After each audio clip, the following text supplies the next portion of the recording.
Hello, dear readers. Today, will compile the complete story of The Dragon Mage, from Chapter 1 to the latest. A loud scream suddenly rang out. Russell Raymond.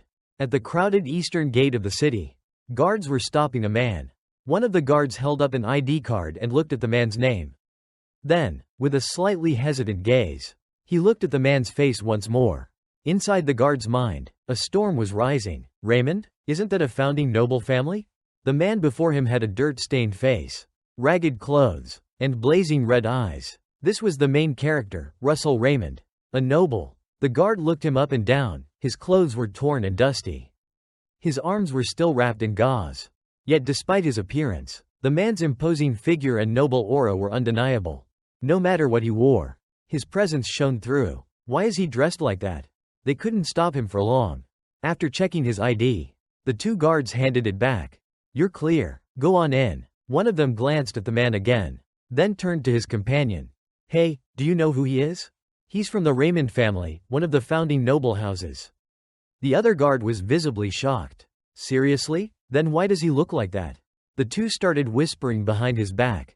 A noble dressed like that? Maybe that founding family isn't as powerful as they say. Yeah, probably. I heard the White Tower is recruiting mercenaries now. Maybe that's why he's here. No way. He's not that poor. What kind of noble becomes a mercenary? Russell's face grew cold as he overheard the words.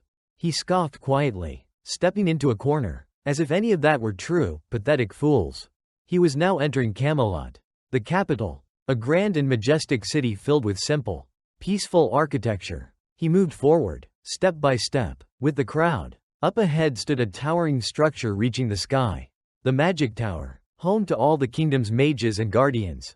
As he walked, memories of his bitter past resurfaced. There was a time he worked hard to be admitted here. But after disaster struck his family, everything fell apart. His clan stood on the verge of ruin. On the battlefield, surrounded by flames and enemies of his father. He remembered the traitor who stabbed his father in the back. After his father died fighting the Empire, Russell and those in the castle had to evacuate immediately. He remembered fleeing the castle. He remembered rushing toward the Magic Tower, hoping to one day reclaim his family's land. At that time, he was just a naive boy, running with tears down his face alongside his people. But even then, his eyes were fixed on the noble figure of his mother. Mother. Around his neck was a shimmering pendant. He cried out desperately, unwilling to part. No, mother, this dream is nothing but a delusion. Inside the tower were 3 seats, reserved for the 3 most powerful figures. Now, he stood before them. I was expelled from the academy, even before I had a chance to apply to the Magic Tower. A notification sound echoed through the hall, making his body tremble. Raymond. One of the examiners spoke coldly. You failed all 3 core exams. This is unprecedented in academy history. The man insulted him harshly. You may be good at theory, but you couldn't even reach the 2nd spell ring. Another examiner chimed in. You won't be able to withstand the mana compression phase. Why not choose a path other than becoming a mage? Those cruel words cut straight into his heart like a blade. Russell had a narrow mana flow. He was born with a weak and restricted mana core. Because of that, he couldn't absorb much mana, nor could he release it effectively. That was the most brutal curse a mage could ever receive. He sat quietly in a corner, lost in dark memories. Still, thanks to a fortunate encounter while working as a mercenary, he had finally managed to reach the 2nd spell ring. He looked down at his hands. Even so, I'm still just a rank B mage. At that moment, hurried footsteps echoed inside the tower. An announcer from the Magic Tower quickly spoke. Today's temporary job registration is now closed. Please return tomorrow. The crowd waiting outside the tower doors erupted in anger. We've been waiting all day. But what can we do? Russell remained silent, listening to the complaints. There was nothing anyone could demand now. The crowd soon dispersed. I heard the Grand Museum is recruiting temporary mages. Want to give it a shot? Why the silence? Russell sat quietly in the corner, overhearing their talk. They're only looking for first-ring mages to help with cleaning. Outside the tower, the sun was blazing, and with it came voices filled with powerlessness. There's nothing here but humiliation. In a shadowed corner, Russell sat, alone, observing it all. His eyes glinted with helplessness as he smirked bitterly. At that moment, Russell reached into his pocket. He seemed to be taking something out. A coin pouch. Inside was just a single gold coin, shimmering brightly. And with that, he made up his mind. Then I'll go to the Grand Museum of Louvrium. A guide at the museum led the group. This is the largest museum in the kingdom. You're now standing in the Great Hall of Louvrium, he explained. This week, nobles will be visiting, so everything must be spotless. Russell stood silently, listening to the work assigned. The guide was extremely careful when giving instructions. Please be mindful of wind spells during cleanup. If you damage anything, at that point, the man's expression darkened. His tone grew heavy. Prepare to face the consequences. Russell glanced around at the artifacts and muttered to himself. They're all fake. Why so serious? He continued walking silently behind the guide. Then something caught his attention. He stepped toward a particular room, looked up. Huh? This place looks familiar. It was the mystical creatures room. Russell whispered the name aloud. Mystical creatures. He hesitated in front of the door. But then, something strange happened. His pocket began to tremble.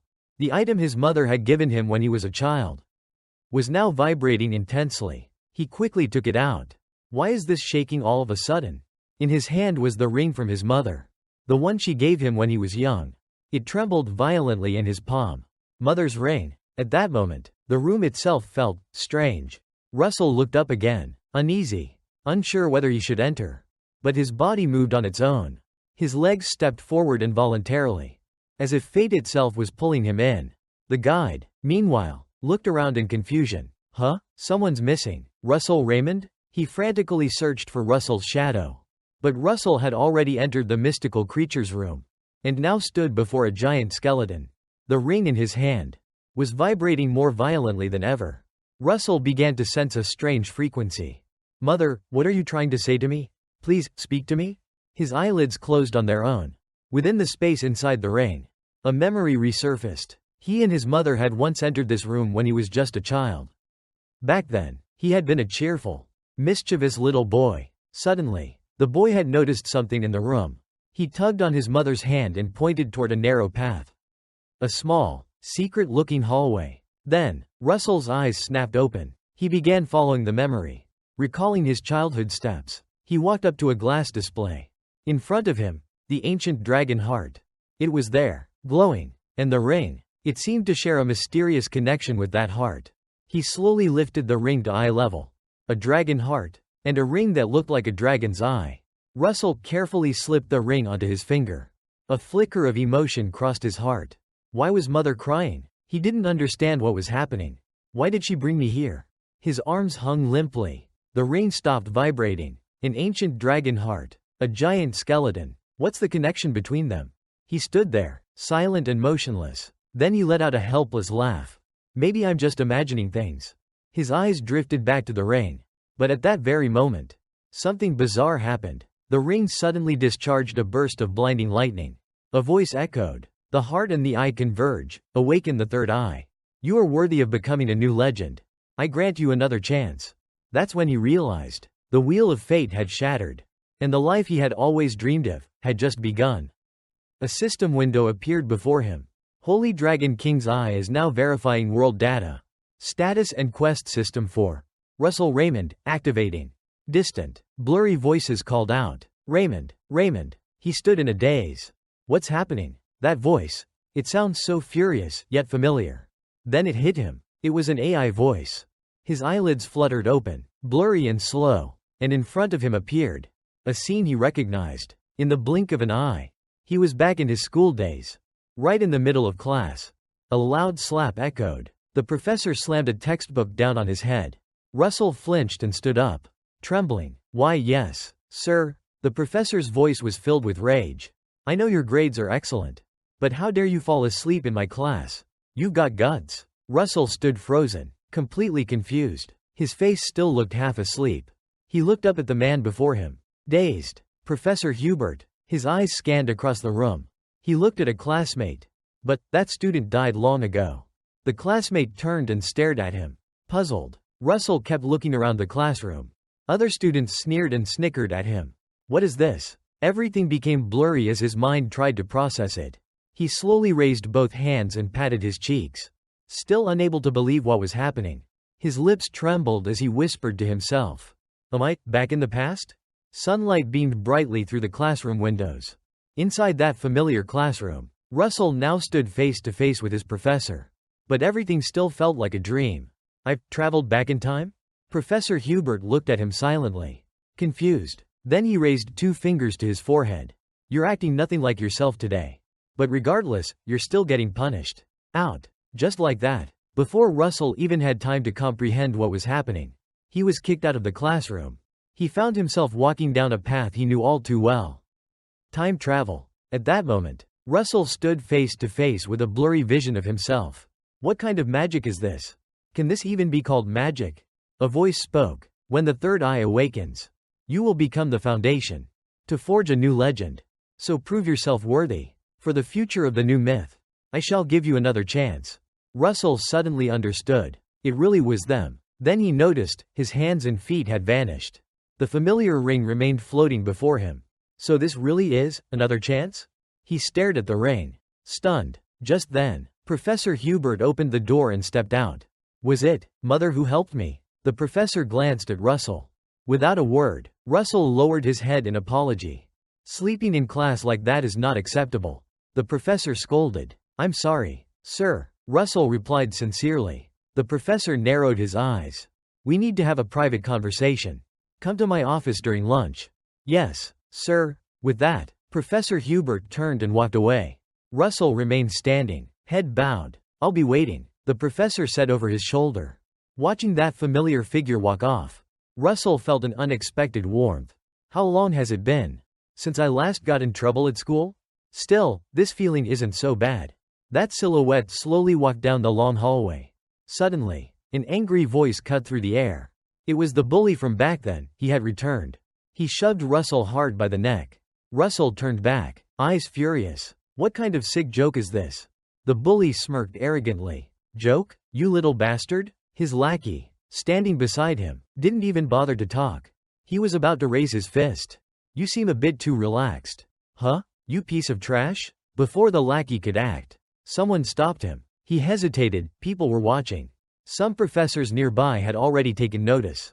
The blonde bully sneered and leaned in. I told you to copy my homework, didn't I? And yet you had the guts to fall asleep. Russell blinked. That face, Coma Frederick. Coma glared with fury. If you don't want to die, then follow me to the restroom. Now, the 3 of them began walking off. Russell stayed put. Then, he smirked. Right, stuff like this really did happen. What a joke. Suddenly, a system window popped up in front of his face. He stared in disbelief. Quest. Escape from being bullied. Teach the 3 bullies a lesson. Reward. Low-grade magic stone. Russell curiously touched the interface. Is this some kind of hallucination? He couldn't believe it. It was real. No, this is happening. Coma turned and shouted. What the hell are you doing? Not coming? The threats coming from his mouth oozed contempt and arrogance. You know running won't help, right? We're in the academy now. Still think you can escape? He flashed a sinister grin.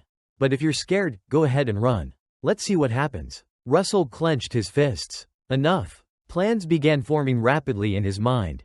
Forget the quest. First, I'll teach them a proper lesson. After years of surviving as a mercenary, nothing compared to the bloodlust he had once felt from real monsters. Now, all 3 of them were gathered in the restroom. They were nothing more than overgrown children. The main thug took a puff from his cigar. So, you finally showed up, little larva. He called Russell a larva. Russell responded calmly. Of course I did. You filthy maggot. The lackey heard Russell's retort and snapped. This bastard's lost his damn mind. Russell slowly stepped forward toward the lackey. The guy quickly raised his fist. So, you want to get beaten up? Huh? He didn't bother talking anymore and lunged straight at Russell. But Russell's strength now was on a whole different level. To him, those punches felt like mosquito bites. Russell landed a powerful blow to the guy's stomach. The thug flew backward, collapsing with spit flying from his mouth. Another lackey beside him got angry after seeing that.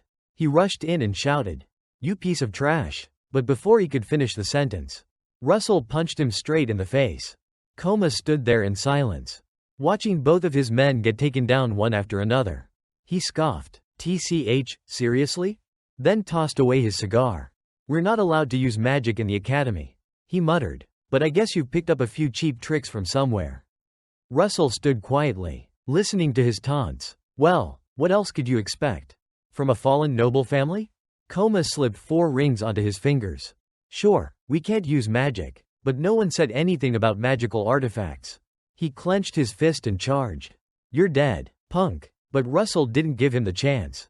He sidestepped the attack easily. Coma's blow, despite carrying heavy force, was effortlessly avoided. Coma froze in disbelief. When did he get this strong? Russell grabbed his arm and twisted it violently behind his back. Coma Frederick screamed in pain. As his wrist was dislocated, Coma collapsed to the floor, groaning. Then Russell leaned over and sneered. Even your own goons outranked you on the leaderboards. Your family abandoned a disgrace like you.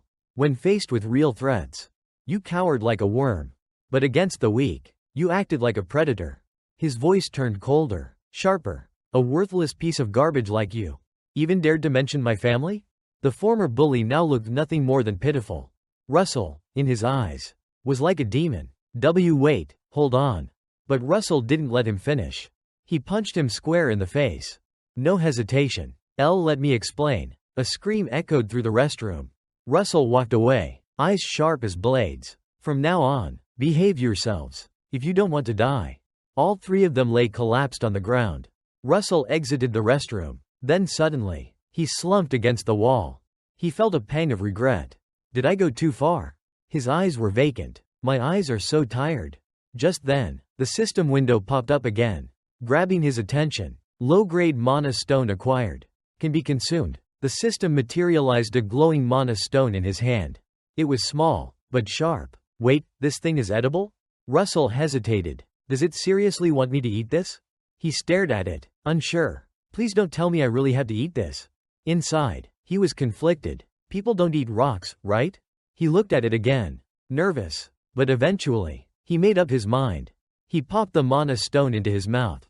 As he chewed, a notification echoed. You have absorbed the lowest grade mana stone. Russell chewed slowly, tasting it. Maybe this is also part of the opportunity. Just like coming back to the past. After swallowing the mana crystal, his body suddenly emitted a powerful surge of energy. It burst out instantly. System notification. Mana from the stone has been received. A tremendous power surged through him, causing pain deep to his core. After swallowing the mana crystal, his body began to release immense energy. He could feel it slowly building from within. Mana started leaking out uncontrollably. System notification. Spell ring mana level increasing.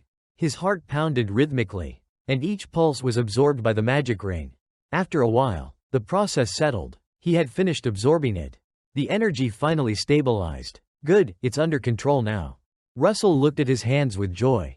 This method of absorbing mana crystals was strangely satisfying. With this, I'm certain I can overcome my restricted mana flow, my family's downfall, being expelled from the academy, and even life as a mere B-rank mercenary. I can finally change my fate. He walked forward, confident, energized, with a light heart. Russell then made his way to Professor Hubert's office.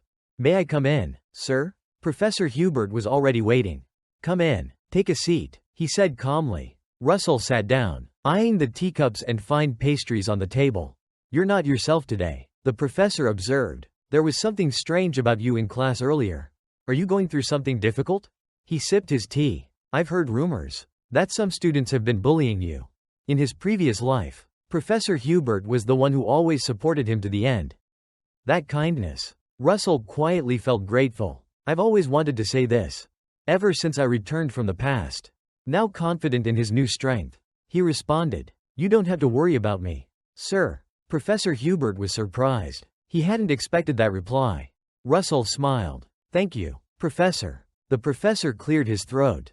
As a teacher, it's my duty to care for my students. He looked at Russell, as if seeing an innocent child again.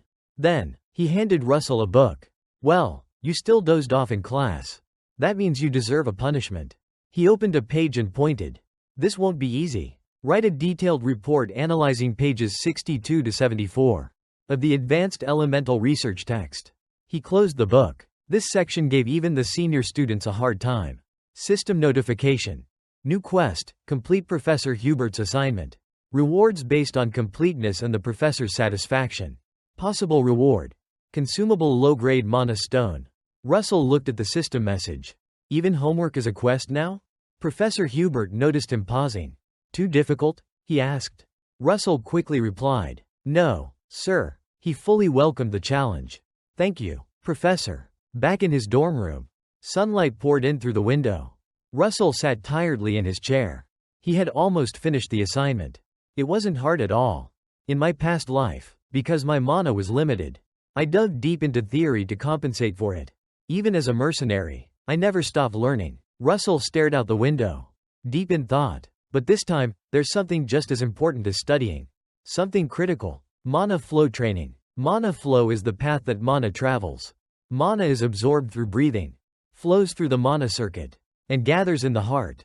He remembered. He had once been fighting a giant monster, which attacked relentlessly. He'd struggled to block its strikes. From that moment, he learned to form magical constructs using mana flow. Like firing eye. In short, the stronger your mana flow, the more mana you can absorb and release, faster and stronger. The monster charged at Russell again and again.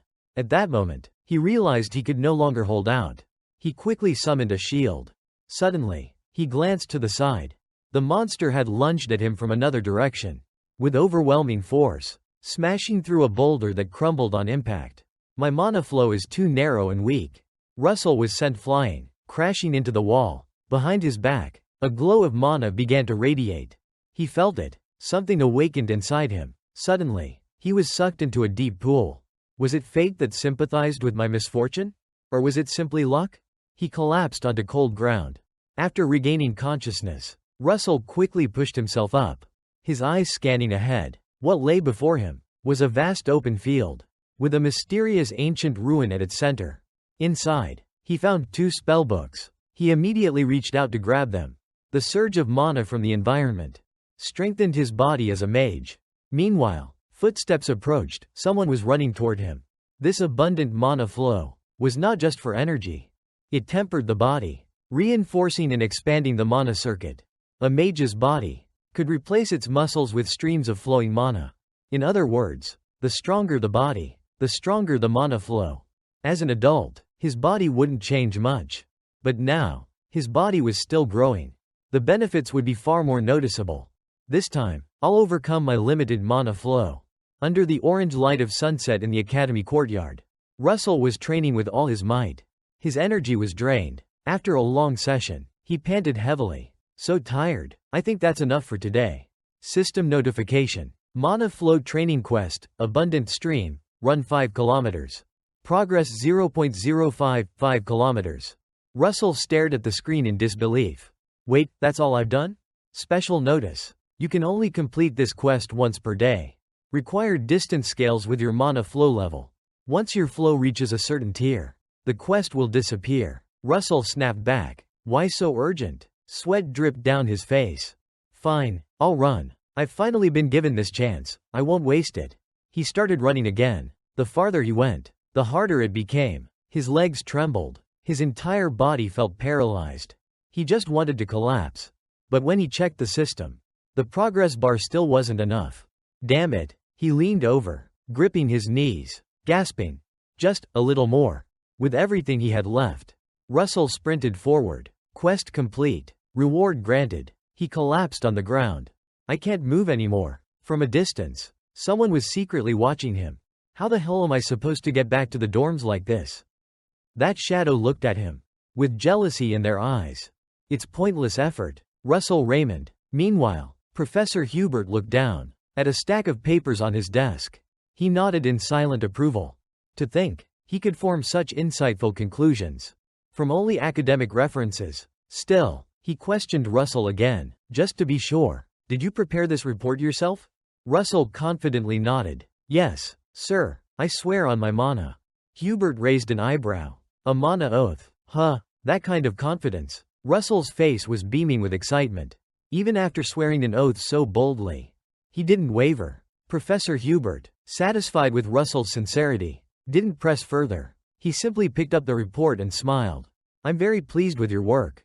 System notification. Quest completed. Reward. Low-grade mana stone. Auxiliary gems, matching size. And additional knowledge with passive effects. That meant, the more knowledge Russell gained, the stronger he would become. His crimson eyes looked at his professor, a thought rising in his mind. Professor Hubert then said, "Well done, Russell. You may leave now." But Russell remained seated. Suddenly, he spoke. "Professor." Hubert raised a brow, curious about what was coming. Russell slowly spoke, his lips moving with calm determination. "I'd like to request something from you." Hubert tilted his head slightly. "You want access to the faculty library, don't you? May I ask why?" He explained. "The student library already contains enough books to meet your current needs." But Russell responded plainly and calmly. "I've already read all the books there, sir." Professor Hubert's fingers trembled. "All of them?" He leaned back and gasped, coughing in disbelief. "Impossible." Still, even if what Russell said was true, gaining access to the faculty's collection was a different story. He folded his hands together. "Now serious. I will need to assess whether you are qualified." Knowing he had a chance, Russell nodded eagerly. "I completely understand and agree." Thanks to that conversation, Russell's system window was now filled with new assignments from Professor Hubert. Sitting beneath the shade of a tree, Russell wiped the sweat off his face and sighed. "Didn't think he'd give me this many tasks. Then again, he is pretty strict." But then he told himself, "The deeper your understanding of theory, the stronger your magic becomes." He made a silent vow. "I'll gain access to the faculty's advanced knowledge, no matter what it takes." Russell opened the cap of a small glass bottle, took a drink of the water he had brought with him. Though inconvenient, thanks to the reward he just received, a mana stone, he could hit 2 targets with 1 arrow. Suddenly, a shadow appeared beside him. A voice called out, filled with disdain, "Russell Raymond." It was Anton Frederick, appearing with his gang of smug, sneering followers. "I heard you've got that cursed mana flow," he mocked. "Yet here you are, training like a good little boy? My friend suffered because of you," he growled. But Russell turned calmly, unfazed. "Oh, so, you're here for revenge?" Anton burst out laughing as if it were a joke. "Me? Revenge?" His smile vanished. His tone turned dark. "Don't flatter yourself. No one would bother taking revenge on useless trash like you." Russell's crimson eyes narrowed. "Cold, focused," Anton muttered. "We just need to stomp on you a little." As he walked past Russell, he shouldered him hard on purpose, then smiled viciously. "See you in class," he sneered. One of Anton's lackeys leaned over. "Huh? Aren't we going to deal with him now?" Anton scoffed. "Idiot, what's the point if we don't have an audience?" A gust of wind blew by. Russell's hair and scarf fluttered in the breeze. "Class," he thought. He knew exactly what Anton was referring to. Live combat magic class. The combat class was where students were scored based on the results of their sparring matches and duels. Russell vividly remembered the humiliation he once endured in this very live combat class, the place where he was looked down on and bullied. Anton stood in front of him, surrounded by flickering flames. He wore a twisted grin of satisfaction. How foolish of me to forget those memories. But now, the situation had changed. Russell no longer feared any of that. "I'm ready this time." System notification. Main quest. Achieve second spell rank. Expand your understanding of existing abilities. From that moment, Russell studied theory relentlessly. He focused deeply, working hard on his essays, and on training his body as well. Though sweat dripped continuously, he never stopped. Late that night, Russell stood before Professor Hubert with a tall stack of completed assignments. System reward notifications. Too many to count. Russell stood at his desk, staring intently at a few small mana stones he had placed on the table. He reached out to grab one, but stopped. "Can my limited mana flow handle these stones?" His red eyes widened in thought. Cold sweat trickled down his cheek. He closed his eyes, took a deep breath, and calmed his heart. "I just need to trust in everything I've trained for."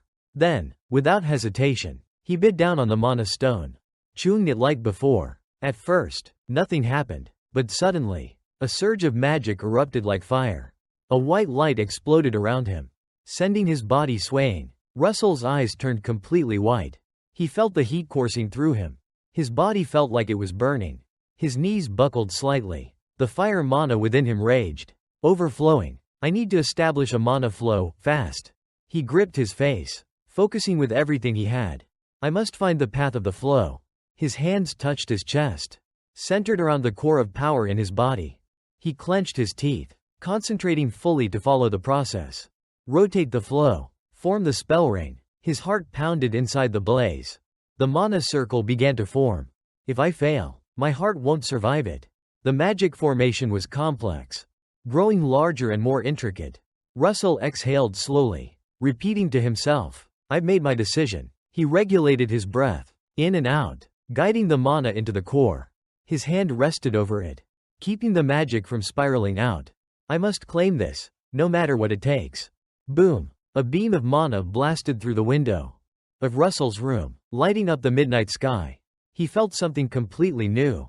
A rush of sensation that told him, I did it. Mana now pulsed steadily in his chest. But his body, completely drained, began to go limp. Only one thought echoed in his fading consciousness. The second spell ring. Russell collapsed to the floor, unconscious, while mana still circulated gently through his core. System notification. Quest completed. Reward granted. Your knowledge of fire attribute magic has significantly increased. Fire mana output enhanced. Other elemental knowledge areas unlocked. It was like leveling up. After a long, exhausting night, the morning sunlight streamed through Professor Hubert's window. He looked over Russell's stack of submissions and smiled. Incredible? I never thought you'd actually complete everything I assigned. Professor Hubert sat at his desk, his tone serious. All right, this will be the final question.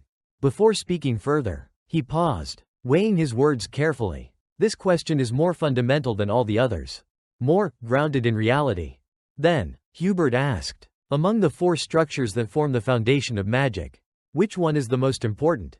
Russell's expression shifted in surprise. He couldn't answer immediately. Professor Hubert grew slightly impatient. Well, I suppose that makes sense. After all, I'm asking a student a question I myself only recently found the answer to. He slammed his hand lightly on the desk, about to change the question. But Russell spoke up. The answer is. Hubert froze mid-motion. He stared at Russell, stunned. He knows. Russell looked him in the eye, and calmly gave the answer. Short, but profound. Mental image. Hubert's hands, resting on the desk, tightened slightly. He adjusted his glasses. Why do you think so? Russell's eyes darkened slightly. He looked into his own palm and answered. Magic is the act of manifesting something into reality. Using mana. He pictured a zodiac circle in his mind. Magic, he continued, is a system that transforms imagination into the physical world. Through 4 distinct phases. First, synchronization, where we learn to align with natural laws and phenomena. Second, mental image, where we visualize what we've learned and formulate structures within our minds. Third, construction, where we build these structures into working spell formations. Lastly, deployment, where we bring those spells into reality. The first, third, and fourth can be learned through effort, studying, training, and practice. But mental image is something else entirely. Russell paused, then continued. It can't be achieved unless you break through your own limits and reach a state of unrestricted imagination. Through sheer courage. That, he said, is what determines how far one's mental image can go. In the depths of his mind, Russell imagined holding a flame in his palm. This is a flame, he whispered, closing his eyes to control it. If I view this flame as an arrow, then the fire immediately transformed, becoming a dual firebolt spell. Mana swirled above his head. But if I imagine something else, it becomes something completely different. From Russell's shadow, a withered branch appeared. If my imagination knows no bounds. Suddenly, a crack tore through the shadow. A strange creature burst out, leaving trails of flame behind it. Then I can even create things that do not exist in this world. Pure fantasy magic. His words left Hubert speechless. Russell's palm now held a small flame, glowing gently, like a shadow cast beneath sunlight. He closed his fist, and the flame vanished. Like hot ice, he said, everything begins from understanding the world, but ends by rewriting its rules. He looked forward with unwavering confidence. No longer naive, his knowledge of magic had become profound. That is the essence of magic. Professor Hubert looked into those determined eyes. And finally, he spoke aloud the thought in his heart. This child is exactly what I hoped he'd be. He smiled. The student library is far too small a world for you. Thanks to Professor Hubert's approval, the system immediately notified Russell that his quest was complete. Russell was granted access to the faculty library. Bookshelves towering several meters above him lined the entire space. As he looked around, he couldn't help but marvel at the sheer scale of the place. This is only the first floor, and it's already this massive? Sunlight filtered softly through the glass windows. Every area was clean and meticulously organized. A far cry from the student library. Russell picked out a few books and placed them on the table. 3D ballistic magic. Advanced herbological magic. With a light smile, he opened one of them. The content was practical and insightful. His eyes lit up with interest. As he studied, he reminded himself not to skip over even the basic theories of magic. Suddenly, the sound of high heels approached his table. But Russell stayed focused, still absorbed in his reading. A woman glanced at the book he was holding and commented, "Oh, you're reading something quite interesting there." Russell's heart skipped a beat. His eyes widened. He quickly turned in his chair to look behind. But there was no one there. Over here, kid." He turned again. Now he saw her. A woman in a form-fitting dress, holding a staff and wearing a hat that matched her outfit. She smiled at him, and Russell's expression turned to shock. Dariah? Snow White. He instantly stood up and bowed deeply. "It's an honor to meet the master of the fire tower. I'm Russell Raymond." Sweat rolled down his face. He only dared to glance at her nervously. She's an 8-ring mage. There are barely any like her in the whole world. Though over 80 years old, she used an immense amount of mana to maintain a youthful appearance. She was the head of the Red Magic faction's top tower. Dariah Snow White, the master of flame. Dariah giggled softly. "So the little one knows about me?" Russell, still curious, wondered, "What's someone like her doing here?" "Don't be so tense." She pulled out a lollipop and offered it to him. "I'm just a fellow traveler, walking the same road as you." Russell pointed at himself, confused. "For me?" The two began strolling together through the faculty library. Russell sucking on the candy, while Dariah casually asked, "How did a student like you get access to the professor's private library?" Russell answered carefully, "Professor Hubert gave me permission." Dariah turned her head, surprised. "That stubborn old mule?" Russell could only smile awkwardly, thinking that Hubert was probably feeling his ears burn. Dariah continued the conversation. "Still, what you're studying is quite fascinating." She closed her eyes for a moment, then opened them again with a glint of surprise. "Your mana is incredibly pure. Its distribution, very balanced too." She had just run a subtle mana scan, and what she found clearly piqued her curiosity. Russell felt a sudden wave of anxiety. Did she notice something? Dariah stood beside him and gently reassured. "Don't worry. I'm not here to lecture or interrogate you." Still smiling warmly, Russell quickly bowed his head again. "Thank you, Lady Dariah." She suddenly tapped her staff on the floor. Clack! A wave of energy rippled out, shining brightly around Russell. His eyes widened in shock. Dariah had already teleported away, but she didn't forget to remind him with one last sentence. "Make sure to develop your abilities to the fullest, kid." Russell looked up with his bright eyes, stunned for a moment, then managed to reply, "Yes, Master of Fire Magic." Russell stayed in the library until dusk. He carefully closed the library door, and still felt a bit emotional. Nervous, not expecting to meet her here. Russell smiled, feeling like it was an unexpected stroke of luck. Suddenly, a voice interrupted his thoughts. "Isn't that Russell?" Behind him, a group of bullies, along with Anton, stood there. "Why is he coming out of the professor's library? Does he think he's some AI?" Anton smirked, speaking to his friend. "Well, he must have been sucking up to the professor by now. But that won't change anything." He turned and kept walking. "Just keep trying. It's useless anyway." Russell didn't argue with him, just quietly smiled. The next day, during practical magic class, the students sat on the benches, observing. The instructor spoke extensively about the rules here. The first student called will go down to the arena and choose an opponent. Professors typically choose the weakest students, so the others can select someone at their level. Russell overheard some giggling around him. In his previous life, he was always the first one called. Other students were talking loudly. "Looks like it'll be Russell again this time. Of course, he's barely got any mana." Some were more daring, even calling out to him. "Please choose me this semester. I need to raise my grades. Pick me, don't pick that one." "Quiet." The professor's sharp voice rang out. "We will choose the first student now." The group of students snickered, waiting for Russell's name to be announced. but they froze when the name rang out. And it wasn't his. Anton Frederick. Anton immediately stepped down the stairs, amid the bewilderment of many students. Anton? Why is Anton up first? He walked past the professor, both of them smiling mysteriously. Anton whispered, "Thanks, Professor." The professor narrowed his eyes and replied, "Compared to the benefits from the Frederick Guild, this is nothing." Russell looked down, thinking to himself, "I knew it." Anton stepped into the arena. He took a step forward, and then looked directly at the person he had aimed for earlier. "Why are you still sitting there? Come down here." Of course, Anton didn't choose another AI as his opponent. Russell crossed his arms, coldly watching him. Russell Raymond. Professor Hubert made himself a cup of tea, then sat down. "If you had planned to come here, you should have informed me beforehand." Snow White Dariah turned her gaze to the window, looking out at the scenery. "Professor," she said. Then Dariah turned and walked back inside. "It's fine." She sat down on the sofa and added, "Isn't it completely normal for a teacher to visit their students?" She lightly touched the teacup, each movement measured. Dariah then spoke. "So, did you give a kid named Russell a special pass to enter the professor's library?" Hubert was surprised that she suddenly brought this up. "Yes, he made a mistake." "Why do you ask?" Dariah lifted the teacup. Her mood seemed quite good as she replied, "It's not just that it's been a long time.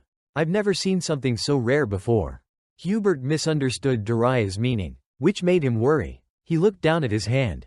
She was right. Russell's mana deficiency was a rare anomaly, even on this continent. Suddenly, Dariah blamed him. "You're such a fool." Hubert jumped, asking her, "What do you mean?" Dariah then revealed the truth. "The child has already healed himself." "What?" Hubert asked, clearly stunned. Dariah gently put the teacup down to explain. She touched her lips and said, "The boy has already completed the second circle of magic." Hubert was shocked, exclaiming, "Russell has completed the second circle already?" Back at the practice arena for the magic class, Russell stepped down to face Anton. In front of him, the system suddenly announced a new task. Win in this training session. Magic reward. Mana stone. Low cap. And unlock space storage. Russell paid close attention to the second reward. He smiled to himself, thinking, space storage. That's a magic only the wealthiest mages can use. Useful for storing mana stones. Really? Anton, at this point, began to speak with harsh words. "Hey, insect, don't you realize your situation? If you want to survive, beg me." Anton arrogantly commanded Russell. Russell laughed at his words. "Beg, huh?" He wasn't inferior and activated his flame mana. "What a joke," he said. Anton, seeing Russell using mana for the first time, was incredibly shocked. Could it be? In the professor's observation area, the signal was given. "Windy will start the match now." Anton immediately created a mana sphere. In his palm, he gritted his teeth. Uncomfortable. How could a kid with mana deficiency already have his second circle? No way. He threw his second circle spell. Fire blast, unleashing a huge flame. Russell, seeing the heat coming at him, was a little surprised, but quickly raised his hand to create a shield. His shield redirected the fire, sending it upward. Vatso frowned, looking at the bright light emanating from Anton's fire magic. One professor, seeing Russell's response, clapped in admiration. Unbelievable. The boy used the shield's angle to protect himself from the fire's heat. The professor, who was colluding with Anton, felt a sense of fear. Russell Raymond, this kid is hiding his talents. Anton clenched his arm and launched another fire blast, grumbling weakly. Can you even handle this? Suddenly, the magic Anton released began to fizzle out, which frustrated him. Damn it, my firepower. Russell noticed the anomaly in Anton's attack, and immediately seized the opportunity. Now was the time. Russell hid one of his arms, preparing to launch his second circle spell, the fire missile he had created earlier. Russell quickly launched the missile. Anton, seeing the arrow fly through his fire shield, was very shocked. The fire missile? He quickly withdrew his arm and created another shield. Did he really get the second circle? The fire missile Russell launched had incredible power, like a pillar of fire, charging straight into Anton's shield. Anton trembled, feeling the overwhelming force, but his arrogant nature still didn't make him fear. This stubborn fool, who was still unafraid, suddenly opened his eyes wide and looked ahead. At this moment, Russell looked incredibly intimidating. He held another arrow in his hand. Impossible. How could he have already launched a second fire arrow? The arrow shot through the air, catching fire and causing the air to heat up. Not just one, but countless other fire missiles simultaneously headed toward Anton. Two professors in the observation area exchanged confused looks. Is it a double casting spell? I'm not sure, the chubby professor said. I don't think it's double casting. Perhaps. His casting speed is so fast that it appears to be a double cast. Anton, after blocking Russell's attack for a while, began to sneer. You can only shoot fire missiles. Huh? His shield, which was golden, slowly turned red. Then I have a way. Anton cast his second circle spell. Windfire. A polygonal shape surrounded him. A magical shield that was resistant to fire. Russell remained unfazed. And instead, he smiled in satisfaction. I've been waiting for you to use this move. Anton, on the other hand, was quite pleased with his defensive shield. If I counterattack once his mana runs out, victory will be in my hands. Russell extended his hand and began to generate light gusts of wind. He gathered a whirlwind in the center of the arena. The wind blew fiercely. Anton, shocked, opened his mouth and screamed. What is this? Russell had used his second circle spell, the wind arrow, which flew straight toward Anton, knocking him down. Looking at how he identified the shield's weakness and changed his attacking spell accordingly, the wooden professor's eyes lit up. Could it be? Is it still the Russell I know? The sly professor, sweating heavily in surprise, also felt the shock. From behind their chairs, a familiar figure stepped out, heading toward the arena to watch the fight. Anton fell to his knees, clutching his stomach and groaning like an ant. His face twisted in pain, his heart pounding from the shock. Russell appeared in front of Anton, already preparing a punch, along with his rage, ready to give Anton a beating. Anton quickly tried to use his spell, but Russell's punch was faster. Anton took a full hit to the stomach. He immediately struggled to spit out a mouthful of saliva, his head feeling dizzy, unable to see clearly anymore. He tried to lift his arm to cast magic, but Russell, continuing to swing his other arm forward, delivered another punch. This punch, like a wild beast tormenting its prey, landed squarely on Anton's face. The professor couldn't stand it anymore, and stood up quickly. What kind of magic is this? Stop the match immediately. But another voice interrupted. This is not magic, is it? Hubert calmly observed the fight, carefully watching what was protecting Russell. The professor turned to look in Hubert's direction. The aura surrounding Russell's body was incredibly powerful. He's using mana, just like the magical shield of a knight. Professor Hubert smiled in satisfaction. I don't know where the boy learned it, but he knows how to use it.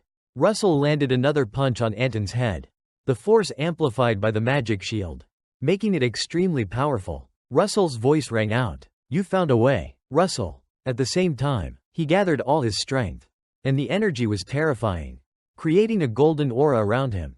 He then swung his arm, delivering a devastating punch to Anton's face. His pupils turned bright red, and Russell stared at Anton, his face filled with murderous intent. A second later, Anton crashed to the ground. He lay miserably on the cracked tiles, his impact with the ground so intense that it shattered the surface beneath him. Everyone who witnessed this scene was stunned, their eyes wide with shock. The middle-aged man with glasses was sweating profusely, thinking to himself how someone so seemingly harmless could have done this. Someone from the crowd then asked him, "What are you doing?" The man, looking nervously, turned to see it was Professor Hubert, sitting beside him, laughing loudly, and urging him to announce the winner. The man, looking at Hubert with closed eyes and a satisfied grin, muttered, "Ah, yes." Immediately, he raised his fist and declared loudly, "The winner is Russell." Russell, one hand in his pocket and the other wiping his mouth, heard his name called. Russell Raymond. The middle-aged man quickly walked toward him, covering his mouth as he coughed before announcing, "Well done, you may leave now." Contrary to what he expected, Russell casually replied, "This isn't over yet." The man, surprised, asked, "What do you mean?" Russell, looking at the system display in front of him, slowly explained, "According to the career rules, if the winner doesn't want to stop, they may challenge the next opponent." Others, hearing this, became terrified and began to sweat profusely. Standing in the arena, Russell raised a finger, indicating his next target. The system immediately announced the task. Win the magic battle. Reward: Low-level Mana Crystal X12. Additional rewards for consecutive victories. His pupils turned red again. Russell smirked. Challenging. Come at me. Soon after, Professor Hubert, holding a hot cup of tea, stood by the window, muttering to himself. 14 consecutive wins. Huh? He glanced down at the pile of papers on his desk and sighed. That boy is quite clever. He pondered. Even though he had only met Russell once, he had already realized the boy's potential with mana.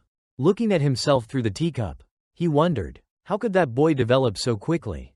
Professor Hubert recalled Russell's intense battles, quietly calling his name, Russell Raymond. On Russell's side, the system kept popping up with notifications. Task completed. Space storage unlocked. From now on, rewards will be automatically transferred to the space storage. You have received mana stones. Messages like these kept appearing. And finally, one popped up with a large question mark. You have received a reward with 3 question marks. This message puzzled Russell, who was confused and looked at it closely. Less than a second later, the space storage opened in front of him. Russell looked at the purple circle in surprise. Rewards are inside the space storage? He slowly reached into the mysterious bag.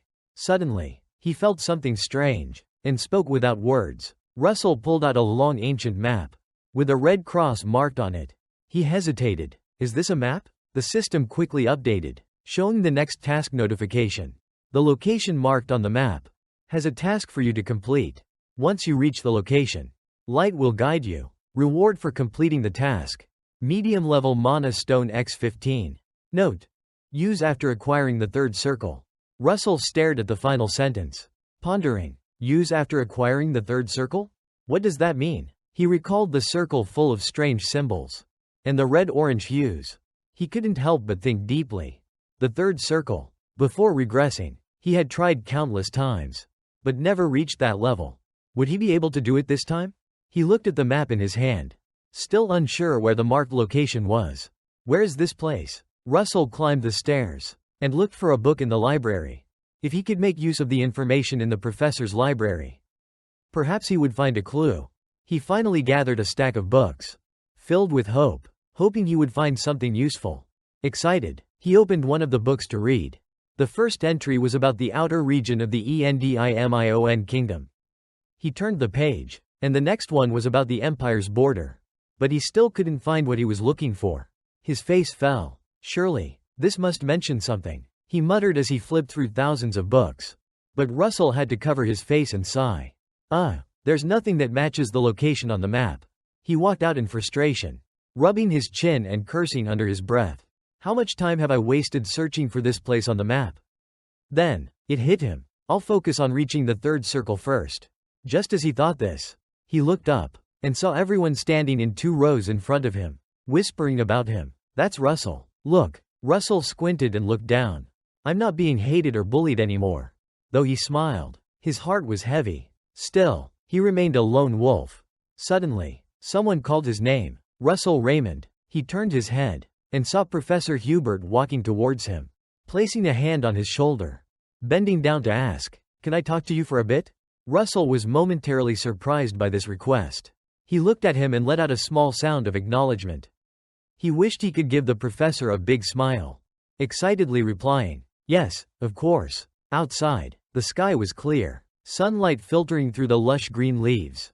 Professor Hubert's voice broke the silence. The summer break is coming soon. He poured a cup of bright, warm tea, then casually asked, "Do you have any plans?" Russell, sitting across from him, watched as he passed the cup of tea to him. He replied bluntly, "Not yet." Professor Hubert sat on the sofa, crossing his legs and opening up. "Would you like to do a research project with me?" Russell was surprised. "Huh?" Professor Hubert pointed to the 2 books on the table. "Based on your contributions, your name would even appear right after mine as the author."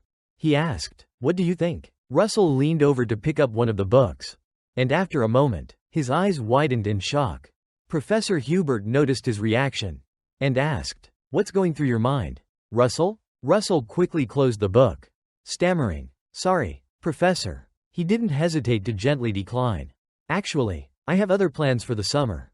Professor Hubert frowned, his expression full of doubt. "Wait, didn't you just say you didn't have any plans?" Russell handed him a book. "I'll have to go to this place. Professor Hubert looked down at the book slowly, reading aloud. Going to Maldives? He was surprised, exclaiming, Maldives, huh? After a while, Russell climbed into a carriage, and the old man drove off with the horse. He sat in the carriage, staring out the window. Russell inhaled deeply, taking in the fresh air from nature. Russell summoned his space bag, thinking to himself, I need to eat something to steady my stomach. He popped a red item into his mouth, thinking, this should fill me up. The old man outside, still riding the horse, wiped the sweat off his brow. Summer's here. It's really hot. Suddenly, a red mist emanated from Russell's carriage, causing the old man to exclaim, how strange. The mist came from Russell. He closed his eyes, steeling himself in his heart. Before reaching the Maldives, I'll have the third circle. Meanwhile, Professor Hubert remained deep in thought in his room. He rested his chin in his hand, thinking, it's probably a good thing the boy is going to the Maldives. He pictured a beach, the sunlight blazing, with a bright green cocktail on a table. Then, he imagined a woman in a white shirt, shorts, and platinum blonde hair, lying in the sun, a tray of pastries and a cocktail by her side. He thought to himself, she must already be in the Maldives. At the Maldives beach, a voice echoed, our homeland has always been this beautiful. The person lay on a beach chair near the shore, looking very relaxed. A middle-aged woman with platinum blonde hair, gently swirling a glass of wine, enjoying the scenery around her. She sighed. How long has it been since I've had a complete vacation like this? She raised her glass to her lips and took a deep sip, her tone expressing exhaustion. First, protecting the empire, then giving speeches, researching magic, and still having to tutor my students. She thought back to the time when she was an authoritative woman, standing before her students who had to fear her, looking up at the clock as it struck 9 hours 6 minutes and 0 seconds. She raised her palm to summon a gust of wind that circled around her. In her white outfit, accented with red gloves and a red-brimmed hat, she looked up at the aura in her hand and explained, for all mages, the number 3 holds extreme significance. The students watched in surprise. She remembered the card that had helped her through countless dangers. The number 9 represents the final milestone of the magic path, a lifetime of pursuit. The second card, when fighting monsters. The number 6 represents the completion of the 6th magic circle, and the hardships one must face to become a grand mage. Then, there was the card of a person standing under an ancient tree, and the number 3 marked the opening of the first page, the beginning of the path of magic. When one starts out alone, she gently placed her glass back on the table, arms crossed over her chest, wondering, I wonder if that child. She thought of the person she missed. Not just anyone, but a young man with red eyes. Russell Raymond. On Russell's side, the old man stopped the carriage.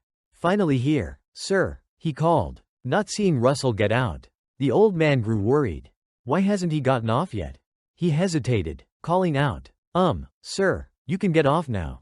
The old man then sighed in relief, calling out again, sir. A moment later, a hand reached out, gripping a piece of bread. Russell held the bread in one hand, and a sausage in the other, eating heartily, wiping his mouth as he looked at the delicious spread before him. He sighed inwardly. I've used too much energy to stabilize my mana. It's still chaotic. Russell took a sip of water, then recalled when he had passed out. He was lucky the old man had come to his rescue. The old man had helped him up, shouting, sir, please wake up. Russell drank a gulp of water, then sighed. Well, I finally achieved it. With that, he slammed the cup down on the table. Russell summoned his blazing red mana, a smirk appearing on his face as the third magic circle began to form, its red glow and strange symbols slowly emerging.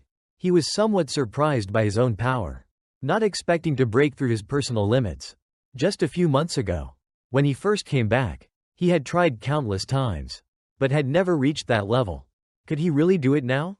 He looked at the map in his hand, still unsure of its destination.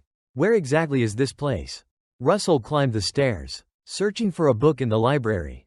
If I can use the information here for the professors, he thought, maybe I'll find a clue. After gathering a stack of books, he felt hopeful, thinking, maybe I'll find something useful. Excitedly, he opened a book to read. The first page was about the outer regions of the Endimion kingdom.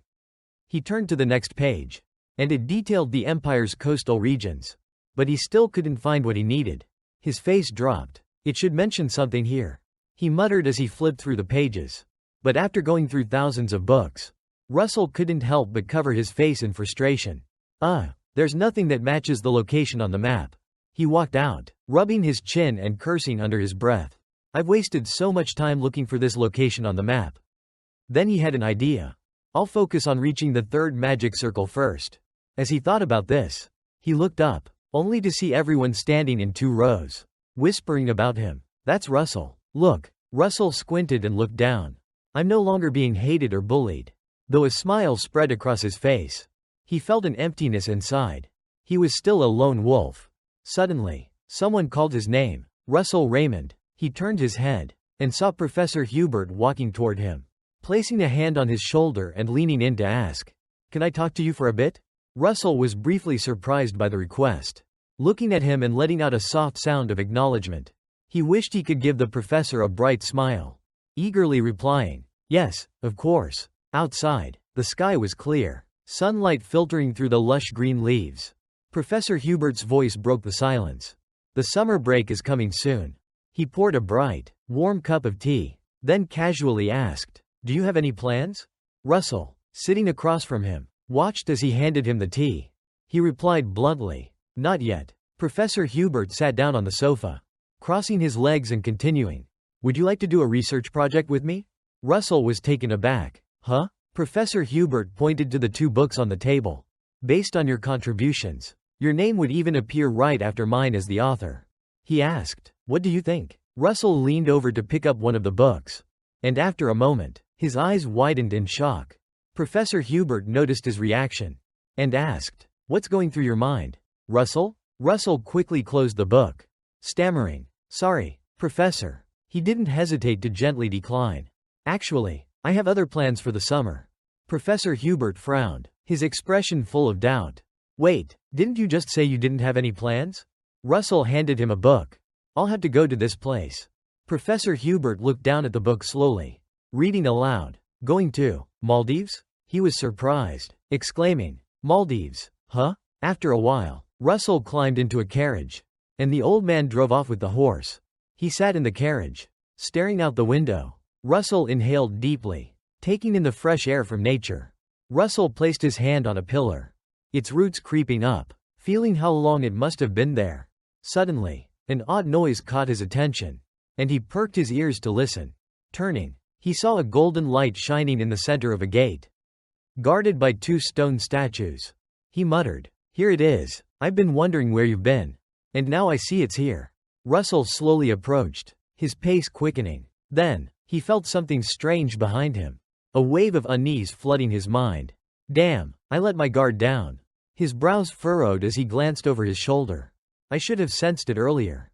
The area was silent, no monsters or beasts, no sounds at all. It meant, this place was being suppressed by a powerful creature. At that moment, a massive dragon stared straight at him, its gaze filled with an eerie calm. "Komodo dragon?" It roared loudly, whipping its tail toward him. The force of its strike shattered the pillar in 2. Russell quickly soared into the air, calling out its name, "Komodo dragon." His eyes widened as he stared at the beast. This is the monster. He realized that dealing with it required at least 2 teams of mercenaries. As he landed, the dragon charged at him again. Russell quickly thought of a plan. The only thing he could do was run. He opened his palm, summoning his emerald green mana. He slammed 1 foot down, his hands surrounded by arcs of blue lightning. Preparing his second circle magic, he fired a lightning arrow at the dragon, which growled and charged at him.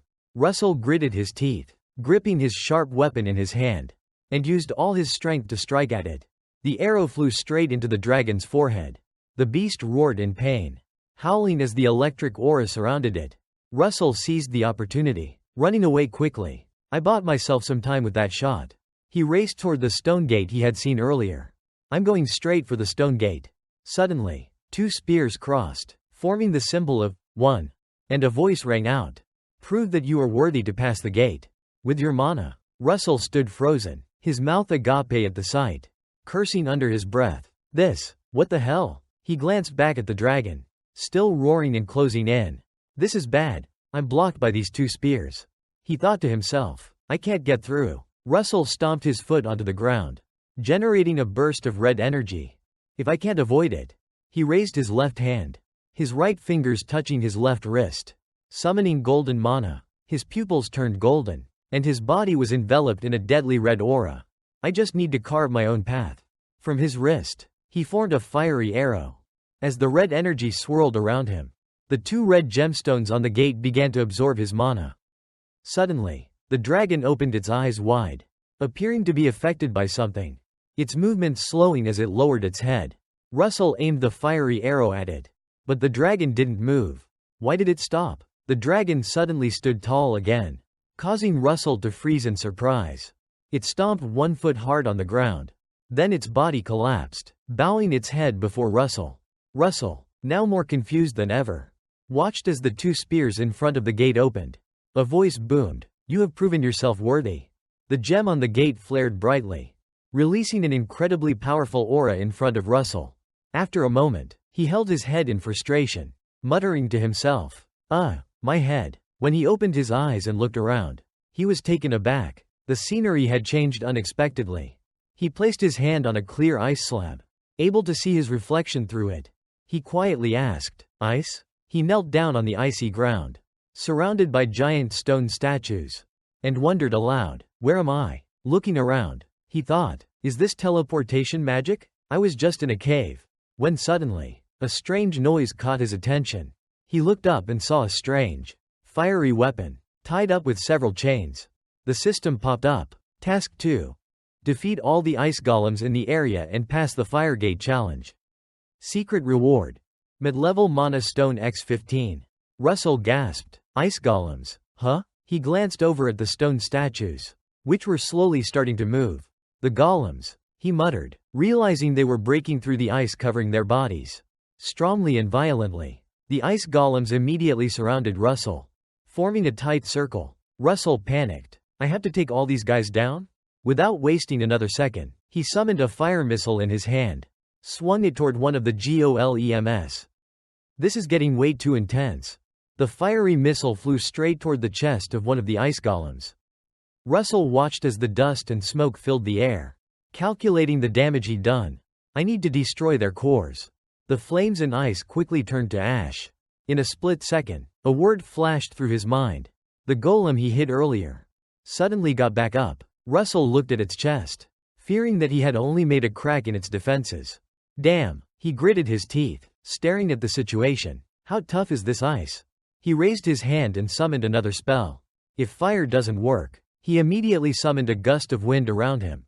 I'll use wind then. Just as he was preparing, the ice golem lunged toward him, both hands raised to strike. Russell quickly realized he wouldn't be able to cast any more spells in time. He raised his palm to meet the golem's attack. Suddenly, arcs of lightning flashed in and out of his hand. Damn it! The golem slammed its fists into the ground, shattering the ice beneath them, sending shards flying in every direction. Luckily, Russell managed to dodge, retreating several steps. His face was marked with scratches from the shards of ice that had hit him.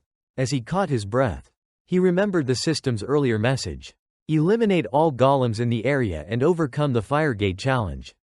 The golem raised both hands again, preparing to strike. Russell dodged, thinking about the Firegate challenge. I guess I can't use any other magic besides fire. His foot caught on a rock, and he stumbled, leaning against the wall. As the golems advanced toward him, Russell grimaced, clutching his shoulder. His body trembled. This is getting bad. He wiped the blood off his forehead, then quickly summoned the second circle magic circle. His eyes sharpened. Let's do this. Russell's body was engulfed in flames. Facing the bewildered looks of the ice golems, he firmly declared, I will do this. The molten lava beams shot out, fired with fierce intensity, from the gap between the golem's chest, creating a massive explosion that covered the area in thick smoke. Russell had no choice but to retreat to the corner of the wall. To avoid the blast, the golem, surprised by the attack, looked up, and Russell's widened eyes showed he was contemplating something. Suddenly, a giant beam of lava shot toward the golem, the impact much stronger than before. It shattered the massive body of the golem. And Russell, still with his weapon raised, was panting heavily, thinking, 2 down, but there are still so many more. He worried that if this kept up, he would run out of energy before defeating them all. Lost in thought, he didn't notice that the other golems were beginning to awaken. One side of his face was covered in blood, his body carrying the weight of exhaustion. I need another plan. A golem swung its colossal fist at him, the collision creating chaos, forcing Russell to turn and run, narrowly avoiding the hit. As he ran, he thought of a solution. Suddenly, an image of a soldier appeared behind the golem, wielding a weapon, breaking through the golem's ice armor. I need to concentrate my power in one spot. Russell's eyes widened in realization. Perhaps the answer was density. He quickly acted, planning his next move. First, he would run to a safer spot to cast his spell, moving at a speed so fast he left no trace. He rushed to the back of the golems. Then, he positioned his hands in front of him horizontally, starting with a fire missile. Between his hands, a fire beam formed, with a spell to enhance it. Russell quickly executed his plan. The fire missile grew larger, and he began to enhance it, adding a thunder fire simulation formula. At the end of the fire beam, it turned a brilliant red, and additional fire beams appeared, similar to the first one. Russell furrowed his brow, then raised his hands to control the fire beams around him. Fusing them all together, the 5 weapons formed from the flames, floating in the air. Around them were spiraling fire trails. His thoughts surged, the compression formula. Russell pushed the 5 flames together with both hands, his eyes now completely white, channeling all his power into his hands, fusing them into one concentrated force. Suddenly, the ground trembled, as the foot of a golem stomped, creating a shockwave. It raised its arm, ready to strike at Russell. He was still struggling with the 5 weapons, and yelled out, "Come on, fuse already." Suddenly, light burst from one of the flames. Perhaps his hope was finally becoming reality. The golem's legs seemed to weaken, and the other golems looked up in surprise. A large hole appeared in the golem's chest, and it began to lose its arms, dropping them to the ground. Russell's entire body ignited with fiery energy, as the ice golems stared at him in confusion. With a determined expression, he declared, "I will do this." The molten lava beams shot out with intense force, fired from the crack in the golem's chest. The explosion created a massive blast, covering the area in thick smoke. Russell quickly ducked into the corner of the wall, avoiding the blast. The golem seemed momentarily stunned, and Russell's golden eyes burned with focus, as if calculating something. Suddenly, a massive beam of lava shot out, far more powerful than the previous ones. It shattered the golem's enormous body. Russell still held his weapon in attack position, panting heavily, thinking to himself, 2 down, but there are still so many left. He was worried that if this continued, he would run out of energy before taking them all down. Lost in his thoughts, he didn't realize the other golems were beginning to stir. One side of his face was covered in blood, his body weary from battle. "I need a new plan." A golem swung its massive fist toward him, the collision creating chaos, forcing Russell to quickly dodge to avoid the hit. As he ran, his mind raced for a solution. Suddenly, an image appeared in his mind, a soldier smashing through the golem's ice armor. "I need to focus my power into one point." Russell's eyes widened as the realization hit.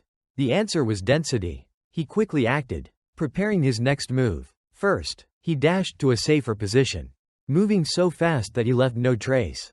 He rushed to the back of the golems, then placed his hands in front of him, horizontally, starting with a fire missile.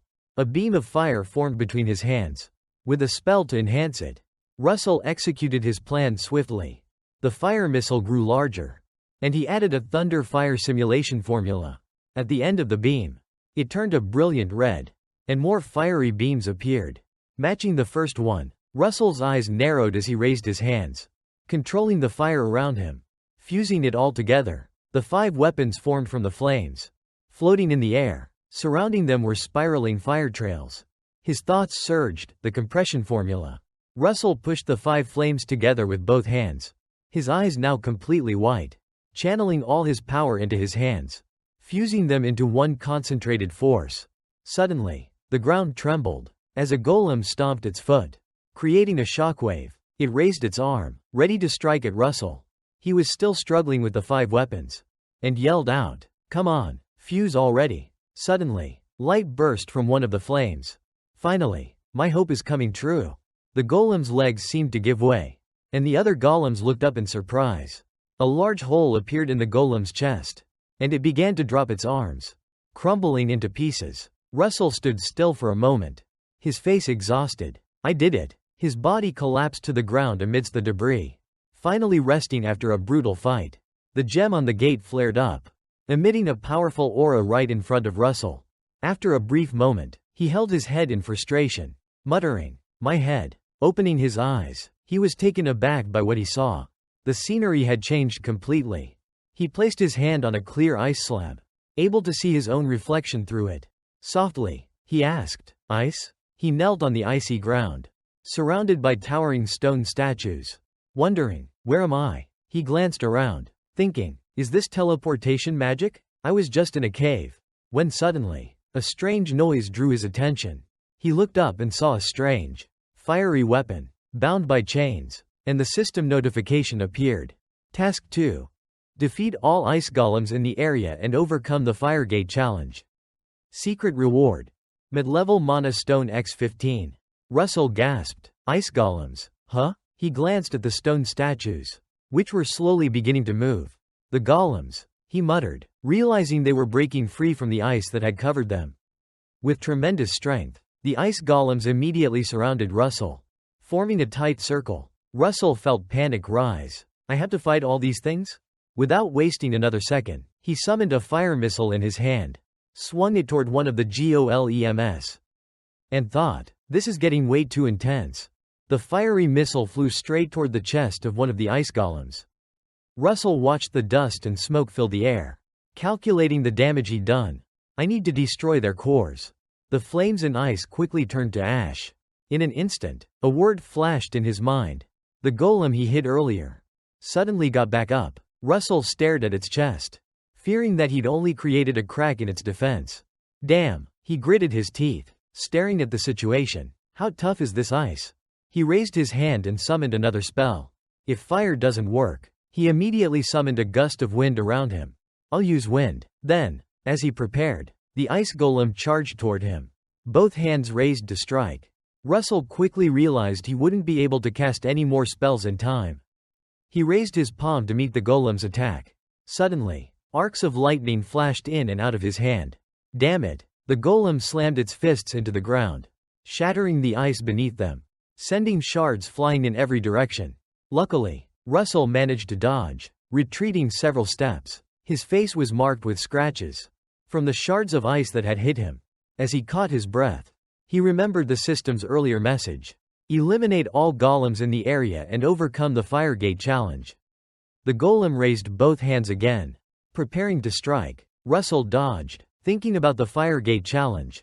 I guess I can't use any other magic besides fire. His foot caught on a rock, and he stumbled, leaning against the wall. As the golems advanced toward him, Russell grimaced, clutching his shoulder. His body trembled. This is getting bad. He wiped the blood off his forehead, then quickly summoned the second magic circle.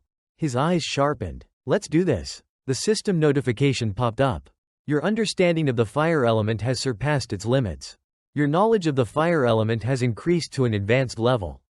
Russell read the notifications carefully, then clenched his fist. A massive amount of red mana enveloped him, and he stared at the glowing red energy, thinking, is this my mana? I can almost feel it. I'm so close to reaching the fourth magic circle. He exhaled in relief, murmuring, compared to everything I've been through, this reward is top tier. Suddenly, a voice broke through his thoughts. I'm glad to meet you here, Russell. It was a middle-aged woman with platinum blonde hair. Russell recognized her immediately. Lady Dariah Snow White? The two stood at a nearby counter, talking. She spoke first. I sensed an explosive surge of mana, so I came here to check it out.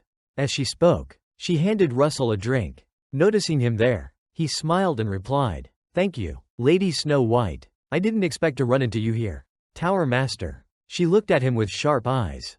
You've almost reached the fourth magic circle. In such a short time. She mused, proving her own thoughts. Your mana is even purer. This kid is a genius. Russell put the drink down and asked, what brings you to the Maldives? Tower Master? She looked out at the sea and the tall buildings, saying, not many people know, but this is my homeland. Russell was surprised and asked, This is your homeland? She nodded. Yes, that's why I come here every summer. Then she asked, but Russell, what brings you here? Russell looked at her and thought for a moment. I guess it's too soon to tell her the truth. He scratched his head, then placed his hand on his chest and said, I came here to learn more about the world. She nodded. I see. But in her mind, she was considering something else. Should I test this boy's abilities? She handed him the drink again, saying, would you mind if I took a little test from you? Russell looked at her in confusion. What do you mean? With a snap of her fingers, flames surrounded him, and Russell found himself encased in fire. He was momentarily surprised. Immediately, a symbol appeared on his cloak. He stared at it and thought, this is the symbol of the fire tower. She took a sip of her drink and smiled at him. Don't worry, it's something you can handle. The system flashed another notification. Task. Dariah Snow White's test. Help her fight against the human trafficker pirate ship at the Maldives port and pass her test. Reward. Mid-level mana stone upon completion. Russell was taken aback. Pirates? Meanwhile, some people aboard the pirate ship were discussing something. She turned to him and said, I'm sure you've realized by now. But Endition forbids slavery. Right now, there are prisoners locked up in the dungeons, with soldiers patrolling outside, guarding them. That's why we don't allow slave ships to dock here. She continued, we're on a ship with the traders transporting goods. But unfortunately, some ships have tried to get close to the port to anchor. And a few of them have tried to drop anchor near the Maldives. The two of them now sat on a boat powered by mana. And she explained everything to him. Of course, I could handle this myself. But I'm telling you this because I need your help. As she spoke, her face grew more serious. But the purpose of this plan is to rescue the victims and seize the ship. It requires a detailed plan. Upon hearing this, Russell spoke up. So, we need to bait them with an attack? She nodded, praising him. You catch on quickly, kid. He fell silent for a moment, thinking about the situation. He glanced at the large ship not far from them. If it's the Tower Master asking for help, then hundreds of mages would rush to the task, even barefoot. At that moment, she used mana to direct a current toward the ship ahead. Russell continued to think, if she specifically asked for my help, then this must be a test. The boat carrying them approached the large ship. She turned to Russell and spoke. From here on out, things might get a little too much for you, she said sternly. But the path of a protector is never smooth or glamorous. He listened carefully to her words. She turned to him, smiling. This is just another fate we mages face. She then stepped onto the edge of the boat, jumped onto the ship, and turned to him. I'll draw their attention, while you go save the people. With that, she sped off, to carry out the plan they had discussed. Russell stood there, reflecting on her words. The path of a protector. She soared high above the ship, looking down, smiling with satisfaction as she raised her staff. Now, let's cast it here, she said, and her body radiated an immense wave of mana. Her eyes glowed as she cast her spell. In the next moment, the entire sky above the ship lit up with blinding light. She hovered in the air, controlling the mana, and yelled down to him. Go, kid. Suddenly, a loud scream echoed, shaking the entire attacking ship. Everyone aboard the ship scrambled, grabbing weapons to fire at her. One of them shouted, quickly, aim the crossbows. They aimed directly at her. And a leader raised his sword high, shouting, fire. A large mana sphere shot out, blazing with light at the top of the ship. She saw the chaos, and couldn't help but smile smugly. These fools aren't even close to my level. The attackers on the ship were no match for her. They couldn't strike her down. One of them cursed loudly. Damn, we can't reach her. She scowled in anger, mana flaring in a fiery red aura. How dare you hide in my territory? With that, she extended her hand, blowing fire mana into the air, which scattered and rained down as tiny embers. The embers drifted down, carried by the wind, and fell onto the ship. The attackers panicked. She added, let's see if your courage matches your strength. The embers hit the ship's deck, igniting the area beneath the attackers' feet. They screamed in surprise, frantically trying to stamp out the fire. But it only grew larger. They stomped harder, but the flames only spread, burning hotter. One man cried out in pain. Why is the fire spreading like this? The flames from her mana grew fiercer. And Bak Tuyat Darial's voice rang out. The flames are getting more intense now. The whole ship was engulfed in a massive sea of fire. On the other side, A hand gripped the ship's rail and climbed up. Amid the chaos, Russell sneaked aboard without being detected by any AI. Suddenly, a loud voice yelled, drawing his attention. "Move quickly." He looked toward the source of the voice, where the embers from the fire were still burning in the ship's hold. The attackers grabbed their axes, aiming directly at the flames to strike them down. Dariah's magic had covered the entire area. One of the attackers swung his axe at the fire, but it passed through with no effect, immediately returning to its original form. Russell thought to himself, "I can see it. It exists in the form of a human." Before the attacker could strike again, the flames surged forward, latching onto his legs and attacking him. Immediately, the man's entire body was consumed by fire, and his painful scream echoed through the ship. Russell watched in shock, amazed that in the blink of an eye, the attackers on the ship were all in disbelief. It changed form, but Russell turned away, focusing on his own plan. Now isn't the time for surprise. He opened the door to the hold, constantly thinking, "I need to save those under Dariah's control first." The prisoners in the hold were likely unaware of what was about to happen. The guard remained seated, relaxed. What's going on? Suddenly, the sound of prisoners crying out filled the air. "The Navy is here. We're saved." A loud clanging sound came from the iron bars of the cells. The guard raised his sword in a threatening motion. "No matter what happens, you won't escape from here." His threat made the prisoners shiver, hugging themselves in fear. He slung his sword over his shoulder and threatened, "Remember that." At that moment, something shot toward him from behind. A hand gripped his throat from behind, causing him to jump in surprise. Unable to react, Russell's face was terrifying, his eyes sharp as he uttered one word, "Thunder." The moment he spoke, the entire body of the guard was jolted by a surge of green electricity. The guard's body began to smoke, and his mouth exhaled white fumes. His eyes rolled back, and he was unable to say anything. As Russell released him, the guard collapsed to the ground. Russell sighed. As expected, no AI left above. One of the prisoners, clinging to the iron bars, shouted, "Are you here to save us, sir?" Hearing this, Russell turned his attention to the cell. He nodded slightly and replied, "Yes, but we'll have to wait until the pirates are gone. It will be safer here now." The prisoner immediately knelt, hands clasped in gratitude. "Thank you, O Divine One. You've heard our prayers." Russell looked at the motionless guard on the ground, then surveyed the surroundings, thinking, "I wonder how many people are locked up in this tiny place." Suddenly, something caught his attention, and he widened his eyes in shock. A boy, curled up in the corner of the cell. "Wait, are they selling this child as a slave?" He gritted his teeth, his face filled with fury. "Damn it." In the next moment, a group of people rushed in, pointing at him, yelling, "That AI!" The sudden outburst stunned Russell. But then they noticed the body of one of their comrades, lying on the ground beside them. The attackers realized that one of their own had fallen, and they were shocked. What the hell happened to him? One of them quickly drew a sword, pointing it at Russell. "Get that bastard." As soon as he finished speaking, a group of attackers lunged toward him, attacking in retaliation. Russell summoned his mana, creating a beam of green light around him. With a furious expression, he declared, "I'm the one who takes the risks here." He recited the incantation, "Magic Circle, Chain Lightning." Immediately, the attackers were bound by green chains, jerking in agony, as they were all struck down, leaving no survivors. Russell slowly walked toward them, and one of the fallen attackers, barely breathing, managed to gasp, "Are you a mage?" He tried to say more, but Russell interrupted him with a single word, "Thunder."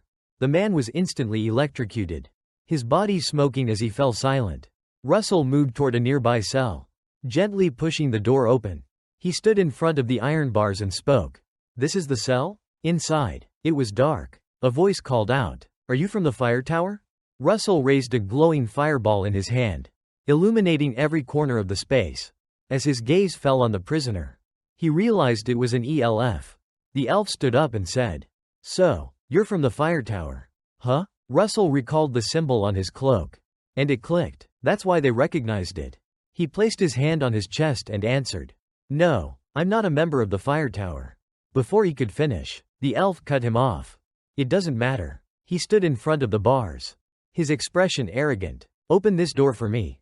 Now, Russell felt irritated, his expression changing as he thought, "I do want to open the door for them. But this guy's voice is unbearable. He glanced at the elf's arrogant face, feeling even more annoyed. In this situation, the attitude was frustrating. I almost want to leave. Suddenly, a voice from another cell interrupted. Stop it right now. An elf with platinum blonde hair spoke up. Be careful with how you're behaving. She walked closer to the bars, noticing Russell's expression and adding, he's not an ordinary person. She walked toward Russell, who was still unsure of what was happening, and said, I can sense his pure mana. She smiled gently, her beauty captivating. It's like a lightning bolt at dawn. This one. Russell looked at her with confusion. Pure mana? A voice from behind, the one who had been covered, muttered. Impossible. The blonde-haired boy spoke up in disbelief. Mana? From him? Russell raised his hand to his nose, sniffing. I don't smell anything. A voice rang out, causing Russell to pause. Mage of the fire tower. Ilo turned to look at the blonde-haired boy, who was stunned, standing silently. He walked up and bowed respectfully to Russell. Please, save us from here. Everyone else in the cell bowed their heads. And together, they said, we beg you. Russell, taken aback by the sight, remained silent, reflecting. The elf, known for her arrogance, had changed because of a single word from her. Russell thought, glancing at Ilo. Could she be a high-level elf? Or something even greater? In the darkness, a soft clinking sound echoed, and Russell reached for the lock, slowly dismantling it. As a guard came closer, Ilo asked, did you defeat all the pirates and their leader yet? Russell, confused, asked, leader? Elsewhere, a person collapsed to the ground. Defeated. They were still strong. That person, holding a weapon in hand, turned their head, stronger than even skilled magic warriors. They looked toward the door that was opening as Tang shouted. The person grinned maliciously. Above, the spaceship was in utter chaos. People were slaughtering each other, damn it. One person stood above the control deck of the ship. A space battle. Huh? Interesting. He reached behind him and drew his sword from its sheath, then kicked off with great force. Launching himself down, he swung his sword, cutting through the flames. His feet lightly touched the deck of the ship. He gripped his weapon tightly, angrily stepping forward, speaking, are you all fumbling around just because of such attacks? As the leader, those below began to shout when they saw him. The leader's here. It's over for her. We'll tear her apart into 100 pieces. She stood high above, looking down with a calm face and said, interesting. The shadow of her figure quickly darted away. Pink waves of power enveloped her legs, and she gently landed below. Seeing this, everyone below panicked. She stood high, holding a staff in her hand, and looked down at the people below. The leader of the group looked at her and laughed, asking, are you trying to close the distance between us? She smiled and replied, it seems you are the leader. She couldn't help but laugh loudly. Indeed, I am the captain of this ship. Donklik. His entire body was covered by a red aura. By the way you use aura. You must have been a knight. What are you doing here?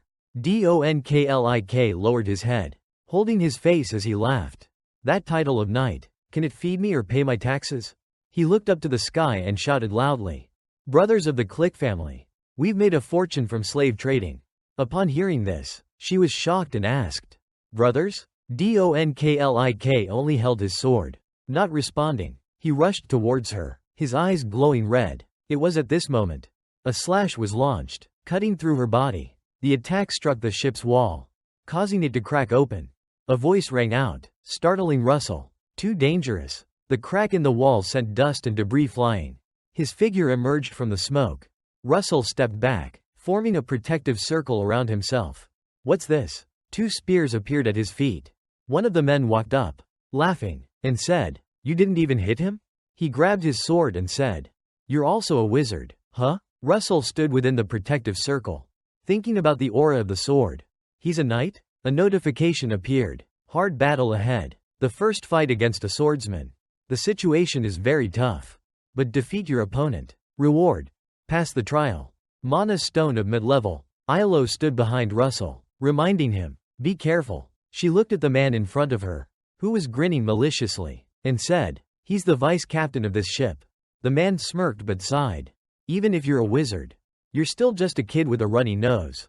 He said, then kicked the person lying at his feet. You're not killing them, just kicking them out? Shouldn't you finish them off after winning?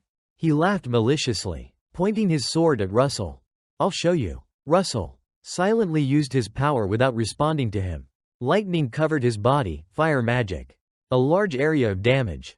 In that case, Russell unleashed his power, covering the room with bolts of lightning. The magic circle, backpack electricity. He thrust his sword into the ship's floor, using a lightning strike to fight the swordswoman. A powerful slash was sent toward her, accompanied by his lightning strikes. The wooden floor exploded and flew into the air. You're truly insane. His eyes glowed red as he rushed through the lightning. But Russell gritted his teeth and unleashed his punch. Why wasn't his attack effective against him? The magic circle, backpack electricity. The lightning kept striking him. You can't do anything to me. He extended his sword, blocking Russell's lightning. The sword collided with the lightning, but he remained unscathed. Russell was surprised by the sight. The lightning had no effect on him. The sword was swung hard toward Russell's head. Thanks to the protective circle, the sword only struck the shield. The sword came down with great force, and the shield was on the verge of breaking. Russell looked at his shield with concern. Thinking about his defense, he placed his hand on the crack in the shield. The slash broke through the protective circle and rushed toward him. Outside the ship, the leader's slash was coming toward her. Her body suddenly turned into fire, surprising him. The fire? Donklik looked back at her, then mumbled. He asked the wizard, "Why are you so good at running away?" Dariah didn't answer, instead asking him, "Let me ask you something. Brother, you're a knight too, aren't you?" Donklik raised his sword to eye level and replied, "Yes, but of course not as good as me." Then sparks of fire rose, making him angry. He swung his sword forcefully again. Short one, more fire. Huh? She mysteriously muttered, her lips slightly curling up. This time, it will be a little different. Donklik paused slightly when he heard this. Amid the flames, the shape of something was being recreated. Two dwarf-like creatures appeared, startling him. They were two of them. One of them held an axe in its hand, using it as a weapon to chop. The more they struck, the more of them appeared. It wasn't just two. They kept appearing in large numbers, surrounding Donklik, the origin of Snow White Dariah. The fire-dwelling dwarfs. Her eyes turned red, and her lips curled slightly. They rushed to attack, catching him off guard. Donklik quickly turned his head, saying, "It can't be." Behind Dariah, another figure appeared. The Fire Witch Tower was here as well. The shield shattered, blood splattered everywhere. The enemy's sword slammed onto the ship's floor. He quickly turned to face it, his eyes wide with surprise. He looked at Russell, who was clutching his chest, gasping for breath. He dodged the attack? He frowned, recalling the previous strike. It should have split him in half. Russell placed his hand over his chest, unleashing his power, surrounding himself with protective magic, strengthening his body. The enemy looked at him with a scheming expression. Whatever it is, it's useless. You're just like a rat caught in a trap. Ilo, standing behind the bars, nervously watched Russell. The bodyguard struggled to breathe. Knight Russell remembered his past. In a previous life, he had encountered this man. He had killed a group of innocent mercenaries, just for bumping into him. Russell crouched down on the ground, clutching his injured arm, struggling to breathe. A white-haired man walked up, blocking his path. The two people exchanged glances. The only one who could stop him was the wizard. That person began to launch an attack. The white-haired man used his shield to block the blow. He smiled and extended his hand to defend. And the way he did it was with his fingers. He began to move. Don created another shield. In one shield, the enemy struck hard at the shield. The shield broke again, revealing another shield. The sword was deflected to another direction. He was surprised to see it block the attack. He pulled his hand back, concentrating his power. A powerful strike hit the enemy's stomach. Magic circle. 2 magical arrows. He was struck hard and was thrown far away. His body slammed into the wall, causing him to cough up blood. Russell, one hand clutching his face, the other supporting himself against the wall as he staggered. He panted heavily, looking at his hand, thinking, "I've lost too much blood." Russell squeezed the lock and said, "Everyone, get out." Ilo and the two people in cloaks approached. Bow their heads to him. "Thank you, bodyguard, thank you." Russell raised his hand in front of her. "If you're fine, follow me." Suddenly, a voice interrupted him. "You little brat." He jumped up from the debris, startling the others. His eyes turned bright red. "You should have chopped off my head by now." Russell began to feel uneasy, thinking to himself, I did everything right, didn't I? He extended his hand to shield Ilo. Please take the captured ones upstairs. The two behind her seemed to disagree, but she clasped her hands together in agreement. You want us to release the humans? You want to, bodyguard? The enemy smiled wickedly, rubbing his neck. We still have time to rescue the slaves. In the blink of an eye, he rushed forward rapidly, his terrifying face. He launched a powerful attack, but Russell quickly formed a shield. Take care of yourself first. The weapon began to sink deep into the shield. He kept pounding on Russell's shield. I won't give it a chance to counterattack. The enemy smiled maliciously. His eyes glowed red in the darkness. The attacks kept coming. Shield, shield, shield, shield, shield. Ilo and the two others quickly went to rescue the slaves. I must hold my ground.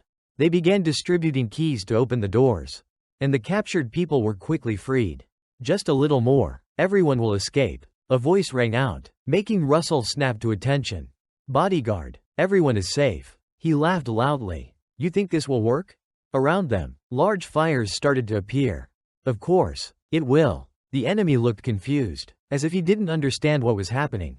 Russell's eyes suddenly changed. His eyes turned golden, and his pupils contracted. Because now, I will destroy you. The two of them were standing inside the flames.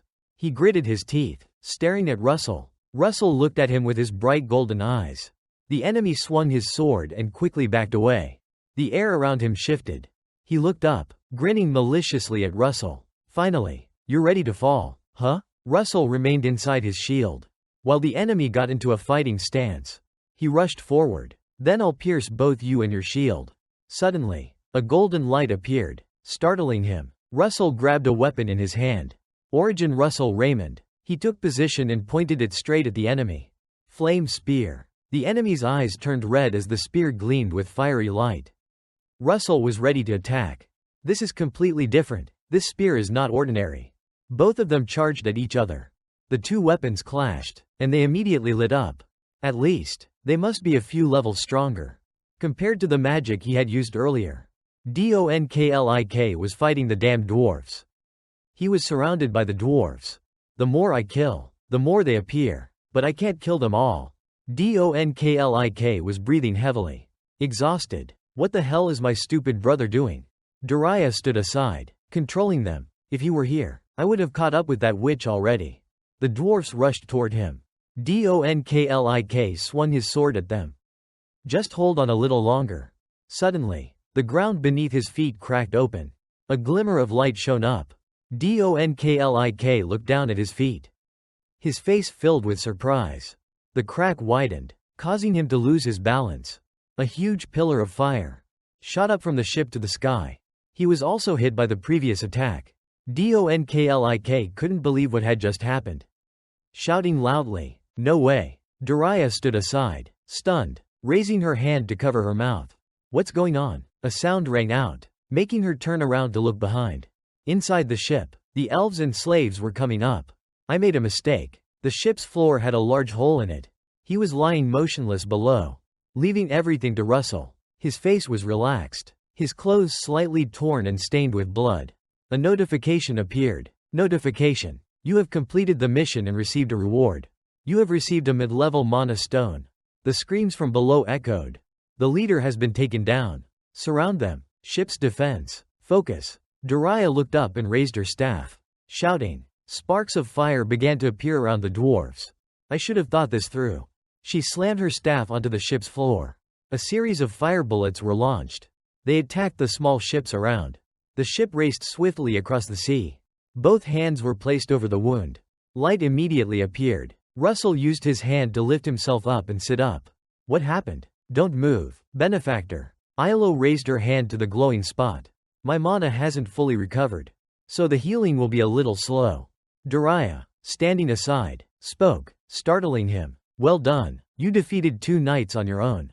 Russell didn't believe it and turned to speak. But she interrupted him. I thought I only fought 1. But it was actually 2. They're currently tied to a pole. I owe you, sir. Ilo spoke up, saying, a huge debt, though I can't repay you immediately. I will introduce myself. I am Ilo, daughter of the White Lac Tree tribe. And I swear on the honor of my ancestors, One day, I will repay this favor to you. He placed his hand on his chest and smiled. I am Russell Raymond. I am simply fulfilling my duty as a bodyguard. Dariah spoke up, interrupting their conversation. Miss Ilo, don't forget, we are also of the Fire Clan. Ha ha ha. A loud voice rang out. Tower Master, we have completed the check on the prisoners. Good. She turned to speak to Ilo. Your subordinates are very capable. They have behaved completely differently now. Russell turned to call her. Miss Ilo, when we were on the ship's deck. What did you mean? Ilo looked at him and asked. Are you asking about what I said afterward? This made Dariah turn to look at her in surprise. When I mentioned the soul scent. The ship continued to race quickly across the sea. Indeed. Ilo's hair fluttered lightly in the wind. Are you of mixed blood with the Dragon Clan? He thought for a moment. The Dragon Clan? Yes, indeed. In fact, I carry the bloodline of the Azure Dragon, of course. But it's just a drop in the ocean. She lifted Russell's hand. But even a little bit of dragon blood is enough to attract souls. Ilo bowed her head and continued. Surprising him. I can smell the very strong scent of a soul from you. That's why I'm curious. Could it be that you also have mixed dragon blood? Like me? Dariah listened to the conversation and thought to herself. Mixed dragon blood is the reason Russell has developed so rapidly. She turned her back and looked toward the setting sun. He could become someone. The face of the kingdom's turmoil. Perhaps? No. It's the whole continent, not just the kingdom. The ship was anchored, and everyone on the ship began to move toward the shore. The group of cloaked figures walked down in silence. A voice called out, causing her to turn. Miss Ilo. Dariah smiled and said, I'm sure you'll stay in hiding until you've regained all your mana, right? Ilo nodded. Yes, my mansion is not far from here. If you don't mind, you can stay there. I think you could help with Russell's training. He looked confused and pointed at himself. Training? She agreed with a smile. If I can repay you that way, I'm very willing. She placed her hand on Russell's shoulder and looked at him. So, what do you think? Don't want to? He smiled back happily and responded. Of course not. I would love to. Special training from the Fire Tower Master? Dariah extended her hand to indicate the way. Then, please follow this path. Your luggage will be brought here soon. Thank you. Everyone began moving toward the tower. Konzo asked. Tower Master. Is it really okay? The new term is about to begin. Don't worry about that. Just let Professor Hubert lead along the coastline. At this moment, the horse-drawn carriages formed a line. The carriages followed one another. It looked quite urgent. At that point, the leading carriage stopped. A voice rang out. And immediately after, the carriages behind also stopped in front of the mansion. He stepped off the carriage and followed. Unable to help but marvel at how large it was. She raised her hand and opened the door, turning back with a smile and said to him, Feel free to go ahead. Don't be shy. She then led him, along with the prisoners, into the mansion area. Ilo couldn't help but admire the surroundings. Such a beautiful place. Thank you for your kindness, Tower Master. Suddenly, something caught his attention, and he turned back, wondering if he had just remembered something. Wait, this place. He recalled the image of the scene. His family members laughing together. Happiness. He thought to himself, I must have been here with my parents. Thinking this, he walked up to ask the Tower Master. I have something I'd like to ask. She turned to him and asked. What is it? He quickly replied. This mansion wasn't originally yours, right? Hearing this, she responded somewhat late. I thought you were accusing me of stealing it.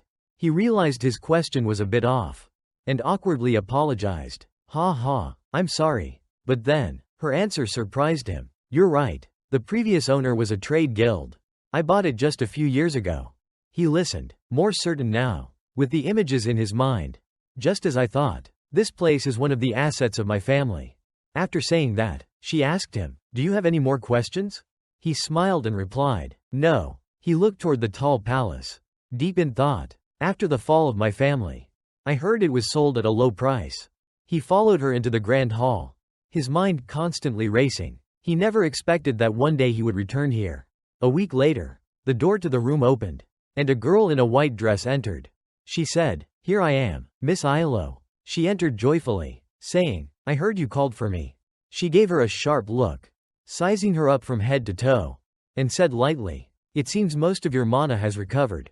She stood there, composed, smiling gently and said, It's all thanks to you, Tower Master. She placed the teacup down and said, Now, about what we discussed earlier. Will you help Russell with his training? She heard this and, while casting water spirit magic, said, when you say training, I assume you mean soul training? She replied, exactly. Then she stood opposite her and asked, but what about Russell's head? Dariah smiled and replied, I told him to do something else. The scene shifted. At this moment, on the cliff, a terrible scream echoed, shaking the heavens and the earth. He fell from a great height, then plunged straight into the water, causing a large splash that stirred up the entire area. Immediately afterward, he surfaced from the water. Gasping loudly, he brushed his hair and looked up, saying, I failed again. He remembered earlier when he was standing on the cliff. She had taught him, what did you learn from the battle with those pirate knights? What do you think you need? He hesitated before answering, thinking back to the battle. Well, about the distance between the two sides of the mountain. He answered, the distance. She stepped forward and said, correct. In a battle, distance is very important for a mage. Then she turned to look at him and said, look carefully. She cast a fire spell and stepped through the air, saying, think about closing the space. Then she moved quickly, like a burst of fire, darting to the other side. Her entire body radiated fire magic, and in no time, she reached the peak of the other side. It was time-space teleportation magic at high speed. She turned back to face him, saying, from now on, practice crossing this cliff using teleportation. Seeing him look worried, she continued, in the future, it will become a powerful tool for you. At that moment, a notification appeared on his status screen. Mission. Learn the time-space teleportation magic. Reward. Mid-level mana stone. Back to the present, he was panting heavily on the shore, trying his best to climb up the cliff. His mind was constantly thinking about teleportation. Whether the magic circle was small or large didn't matter. He sat on top of the cliff, looking down, thinking, I can only learn this magic when I understand its rules. His clothes were drenched, soaked with water, but he didn't give up. He continued to move forward, persisting in the air. He tried again, and once again, there was a loud crash, echoing through the heavens and the earth. He continued to fail. Then, he tried to climb again, breathing heavily, saying, is this learning magic or training my body? His body was soaked. His tired face closed his eyes, saying, focus. Think about closing the distance. He then extended his leg to try again. And this time, he truly conjured fire magic. Under his feet, both of his legs were covered in fire magic. He was ready to move forward again.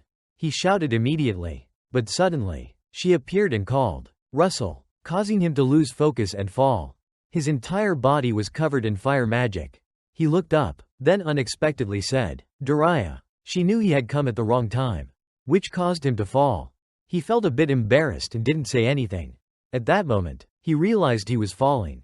Then he suddenly shouted. The sky had already darkened. Both of them were inside a cave. She gently placed her hand on his face and said, from today, you will learn about soul contracts. All three of them were standing around the fire, warming themselves. She said, Ilo will help you. Ilo, hearing this, gently placed her hand on her chest and said, I'm happy to be able to help you. Sir. Russell, polite, also placed his hand on his chest and bowed. Thank you, Ilo. Then both of them sat by the fire.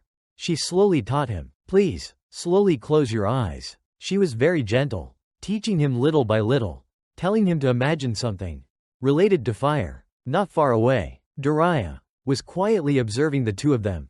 She looked at him and said, morning sunlight, midday sun, or campfire, it doesn't matter. He took it very seriously and followed. He focused entirely on the fire in his mind. Very quickly, his whole body was covered in fire, flames burning all over him. She looked at him in amazement. Remarkable, a human with such pure mana inside him. She then slowly closed her eyes and said, I will enter your subconscious and guide you, she said. Then she placed both hands on his shoulders and entered his subconscious. Inside the subconscious, she took his hand and guided him to a place with a bright full moon shining. Most people didn't know that AI could also enter the door of the soul. Whether human, LV, or any being, a place in a natural forest, shrouded in mist, we were all born in nature, or come to places of war and slaughter. One life, the purpose of all, when it reaches that place, will intersect, and the doors will open. A great fire erupted. Dariah, watching from outside, was a bit surprised. At this moment, she was not much better. What is this flow in his heart? The image appeared, of someone holding a sword, piercing through another person's body. With a loud, desperate scream, she saw this and couldn't help but instinctively clutch her head in pain. She struggled to look up, her gaze filled with exhaustion. At that moment, she was still holding his hand. In the distance, was a door radiating bright light. What is this flow in his heart? She turned to look at him. His lip was bitten, tears flowing non-stop. She realized it was hatred. Outside, she still kept her hands on his shoulders. His face was showing clear discomfort. No, perhaps it's... Suddenly, the area around them emitted a dazzling light, covering the entire space in the cave. Dariah was shocked, her eyes wide, staring at the light. Immediately, the light became even stronger. It seemed to not allow anyone to approach. She quickly tried to rush forward, the light blinding the entire cave, making it hard for anyone to see. When he woke up, he found himself in a room. Slowly opening his eyes, he saw Dariah by his side. His face was still groggy, and she asked, "Are you awake?" He tried to sit up, holding his head, feeling some pain. He groaned and asked, "What happened?" He sat on the bed, holding his head, saying, "I feel like my mana just exploded." At that moment, the door to the room opened, and Ilo walked in. He saw her and said, "Miss Ilo." Then his attention shifted to her injured arm, which was being bandaged. He asked, "What happened to your arm?" She gently replied, "Don't worry, benefactor, I'm fine." He then seemed to think of something and self-critically asked, "Is it because of me?" He hugged his face and lowered his head, saying, "I'm really sorry." The sky was dark. He stood alone in the courtyard of the mansion, looking up at the sky. It seemed like he had a lot on his mind. Dariah stood high above. She could see his silhouette standing alone there. She called out, "Miss Ilo." She turned back to look at her and said, "Exactly what happened?" Ilo remembered and then told her the truth. The origin of Russell's consciousness was terrifying. When we reached the path leading to the Gate of Souls, we couldn't go any further, because suddenly, a very strong emotional flow hit us. Dariah raised her hand to her chin, thinking, "An emotional flow?" Ilo responded, "Yes. It seemed like a flow of hatred." She gently lowered her head, her gaze slightly sad, and said, "But it also felt like a deeper sorrow." She thought of him with pain and said, "That sorrow was so great that I wonder, how long has he been hiding it?" The next morning, a voice called, "Russell." He turned around and replied, "Yes, Tower Master." She came with Ilo, walking and speaking. "Today, we'll begin a new training session." He bowed his head in compliance. But before he could speak, she cut him off. "Clean up." He was a bit confused and looked up, nodding slightly as if confirming. She smiled, raised her hand, and said, "Help the servants in the mansion for a week, to clean every corner thoroughly." He was a little surprised. "Clean the mansion?" She continued. "During this time, I and Miss Ilo will go to the capital city." Ilo bowed politely and said, "I'll see you next week." He awkwardly replied, "Yes, take care." She then added, "This is not a punishment." He was a bit confused. He agreed, saying, "Understood." He thought he would focus on cleaning and practicing reflection. During the remaining time, she seemed to understand his intentions and added, "I'm just telling you this. But for this week, I forbid you from using magic." He opened his eyes wide in surprise. "Huh?" Finally, after the two of them left, he picked up a broom and looked at the mansion's hallway, determining he would clean it. With great enthusiasm, he grabbed the broom, wiping the floor while saying, "I'll train my body while cleaning. I just can't use magic. That's all." Suddenly, his foot slipped, and before he could react, he fell backward, the broom slipping from his hand. He landed on the floor. A vase shattered next to him. One of the mansion's maids stood behind him and spoke, "Who is cleaning the house at that speed?" He turned around to see who it was. The maid continued, "That vase was very precious to Mrs. Dariah." He recalled when he was about to leave. Mrs. Dariah had told him, "Russell, when it comes to cleaning, just follow the head maid's instructions." At that moment, the head maid, along with other servants, were also there, listening to Mrs. Dariah's orders. The head maid was a middle-aged woman, quite mature, wearing glasses with a very serious expression. Back to the present, Russell had broken Mrs. Dariah's vase, and the head maid was scolding him. At this moment, he realized and quickly said, "I'm sorry." She quickly put on gloves and said, I know you can't use magic for a week. Then she handed him a handkerchief and said, from now on, you'll clean according to my instructions. He then started cleaning, with the head maid following behind, supervising. As he was cleaning, she reminded him, you need to support the bottom of the vase. Then when he was sweeping, she stood by and pointed. Don't you think the area behind that door also needs cleaning? He quickly said, sorry. His face showed a bit of panic. She then continued, but it seems you didn't notice the stain on the floor. He kept cleaning, not knowing how many times the head maid had corrected him during his cleaning lessons, over and over again. Finally, he finished. Exhausted, he found a spot and collapsed on the floor, panting heavily, his body drained of all energy. He sat there, still in shock from everything that had just happened. His tired eyes, sweat covering his face, said, I think back. The image of the head maid spinning around in his mind, constantly saying, Russell, the doormat. He couldn't help but shudder in fear, sweat dripping from his face. He said, is this some kind of mental training?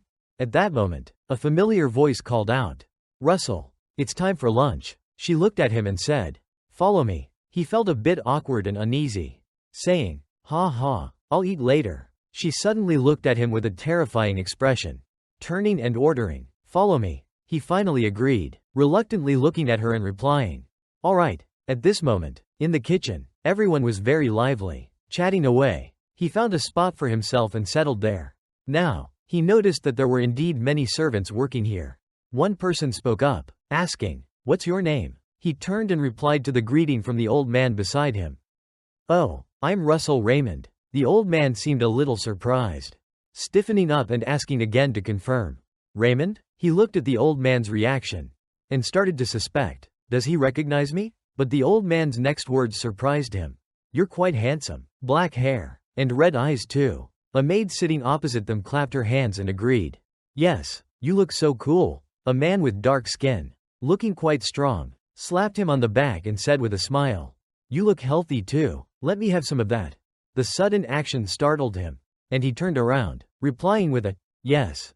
Right after, the man slapped him on the back again and laughed. I'm just kidding. The atmosphere in the dining room became more lively, everyone laughing joyfully. He smiled along, forcing a laugh, but deep down, he felt like crying, trying to reassure himself. He thought, I can endure for a week. This must be training, right? This is definitely training. At this moment, the main character and everyone else were carrying tree trunks, chopping as he walked, thinking, if I could use the mage's body, I could finish it right away.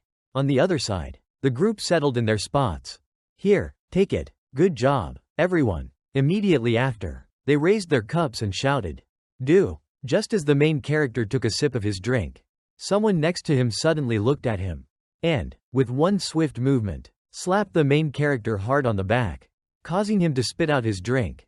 The main character looked confused and turned to wipe his mouth, asking, why did you slap me? The other person, annoyed, reminded him, you're still a student, you know. Drinking without food will make you sick. At this, he put the cup down, confused, saying, oh no, I forgot I'm still a student. I thought I was still a mercenary. The others laughed at this. It's fine, it's fine. The old man poured more into his cup and added, you should learn to drink slowly. He looked at the peaceful scene in front of him and thoughtfully said, and with such a beautiful view, not drinking would be a crime.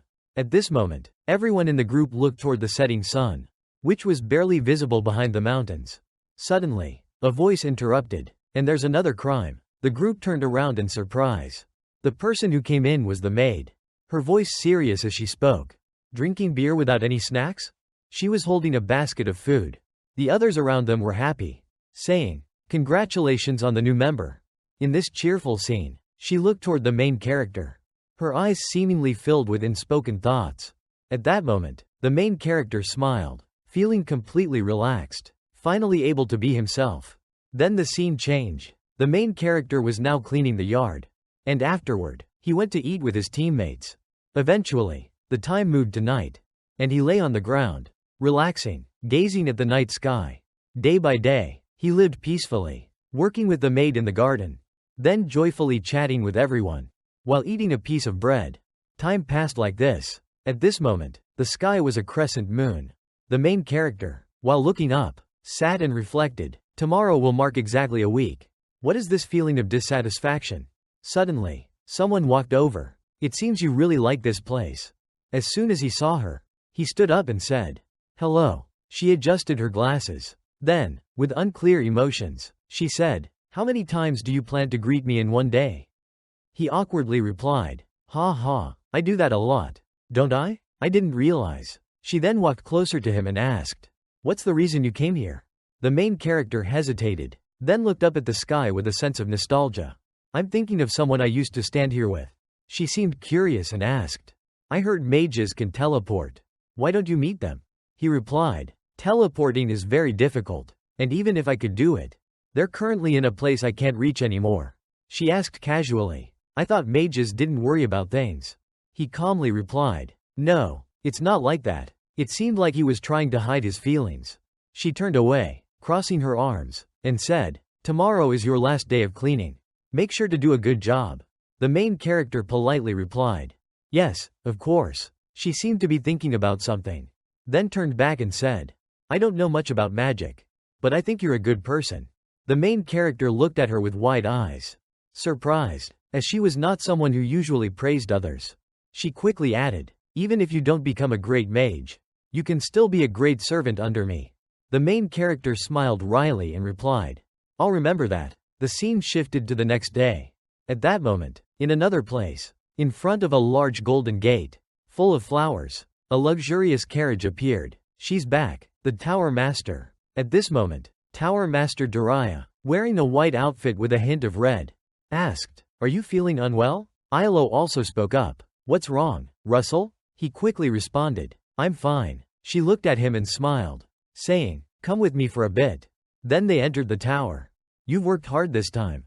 He didn't seem to feel that way and replied, "No, not at all." Tower Master Dariah walked ahead, leaving him following behind. "Get some medicine to restore mana for Ilo. It will take quite some time. Ilo's mana is very special." She planted her staff into the ground, paused, and said, "I need to check something in the storage cellar."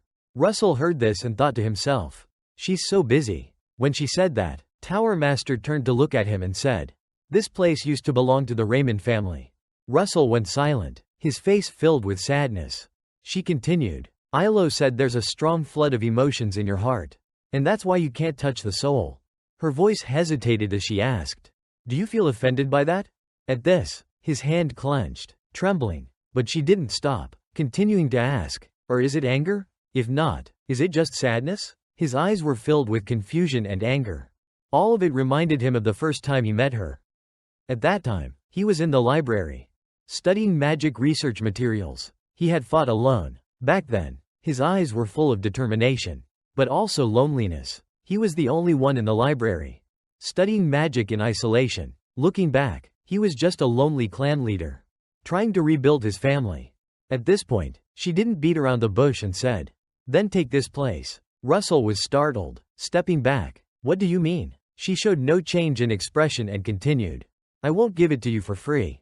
Become a battle mage for the fire tower, and the strongest warrior to protect this land." Her words were powerful, leaving him stunned. She didn't stop there and continued, "Earn a lot of money and buy this place back from me." He stood there, stunned, listening to her. Then the Tower Master smirked and said, "Do you understand, young man?" At the words, "young man," Russell froze. She smiled confidently and kindly. "Don't struggle alone." Then, as the sky darkened, the three of them gathered around the burning firewood. "Last time, when I approached the gate of the soul, I didn't awaken your subconscious. I just guided you using my mana. This time, let's go to the gate together." He looked a bit worried and said, "What if you get hurt again, Ilo?" She raised her thumb and smiled. "Don't worry, I have plenty of medicine." He hesitated. "No, that's not what I meant." She ignored his comment and continued, "Then close your eyes and think of the same thing as last time. I'll awaken you in your mind." He slowly closed his eyes, feeling the fire within his subconscious. When he opened his eyes, he saw Ilo, who asked, "Can you see me?" Russell looked at his hand and felt, "This is my pure mana." Ilo moved forward and said, "Just like last time." Everything went smoothly until this point. The two of them continued moving forward. Her footsteps slowed for a moment, and she said, "But." They stopped in front of a rock wall. This flood is still here. Below the rock face was a stream of water, constantly rising, shooting foam into the distance. The flood was a glowing door, difficult to approach, with the source at the gate. Russell's soul did not hesitate and moved forward, approaching the flood. At that moment, Ilo quickly grabbed his hand. If you get too close. Just as he moved forward, he was immediately pushed back. He stumbled and fell to the ground. She sighed. Just watching is dangerous enough. At this moment, he couldn't stop the thoughts racing in his head.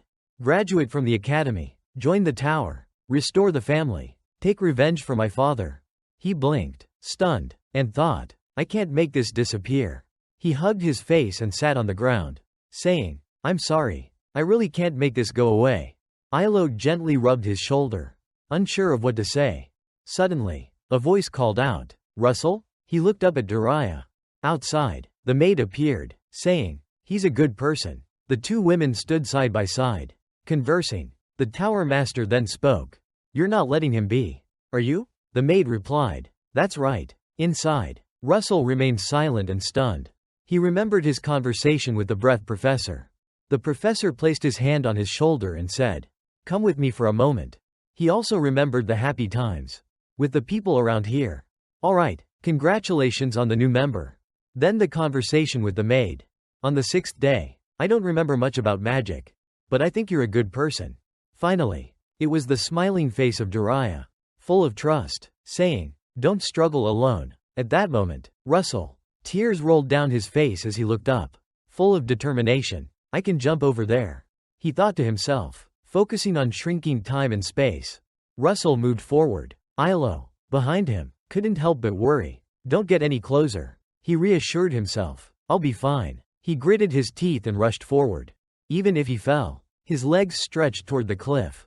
I'm not alone. Ilo was stunned. Then she saw his figure vanish, like an arrow, rushing through the flood. Teleportation? At this moment, the words, teleportation, echoed in Ilo's mind.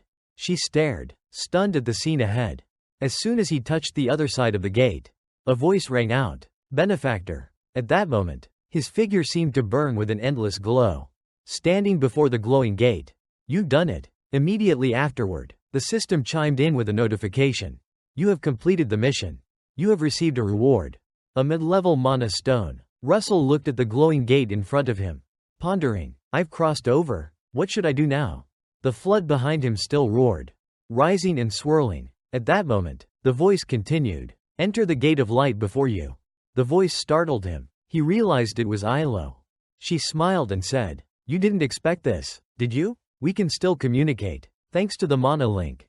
On the other side, the system continued the notification. Mission. Create a soul contract with a spirit guided by the hybrid Ilo. And create a soul bond with the spirit. Reward. Mid-level mana stone. She told him, place your hand into the gate. He immediately extended his hand to touch the light. He hesitated and asked, what will happen? Ilo continued to answer, now, it depends on the decision of the spirits. Hearing this, he closed his eyes and extended his hand, feeling. It seemed like many pairs of eyes appeared around him, each with different shapes. No one knew which spirit would come here. Her words continued to echo in the darkness. Maybe today you won't be chosen. Ilo clasped her hands together earnestly. Just extend your hand and wait. Outside, Tower Master Dariah remained silent. Watching him, this is all we can do. Inside, he kept his eyes closed. So everything was dark. If it's too difficult, and no spirit comes, that's fine. I won't be sad about it. His hand was relaxed, as he extended it comfortably. Suddenly, a monster appeared right behind him. A powerful magic circle appeared beneath him. And Russell's thoughts didn't stop. I'm grateful for the moment that brought me here. The creature moved closer to his hand. Soon, Russell opened his eyes. He immediately froze and looked down. There was a small creature, resembling a dragon, with red eyes, exactly like his own. The little creature spun around, its eyes looking at him innocently. Russell wondered, is this a spirit? Ilo was deeply moved and shed tears. Benefactor, congratulations. Tower Master also smiled. We have more to congratulate you on. Russell was startled and looked down. He realized that he now had the 4th magic circle. His face immediately showed joy. He remembered how determined he was to step forward, to overcome the barriers in his subconscious. Tower Master sighed. You've overcome your mental barriers. He sat down and looked at the data on the system. Then, the notification appeared. You have gained new knowledge in summoning spirits. And achieved the 4th magic circle. You will receive a reward. It seemed like the reward was a mystery, marked with a question mark. At this moment, the little spirit suddenly flew up toward him.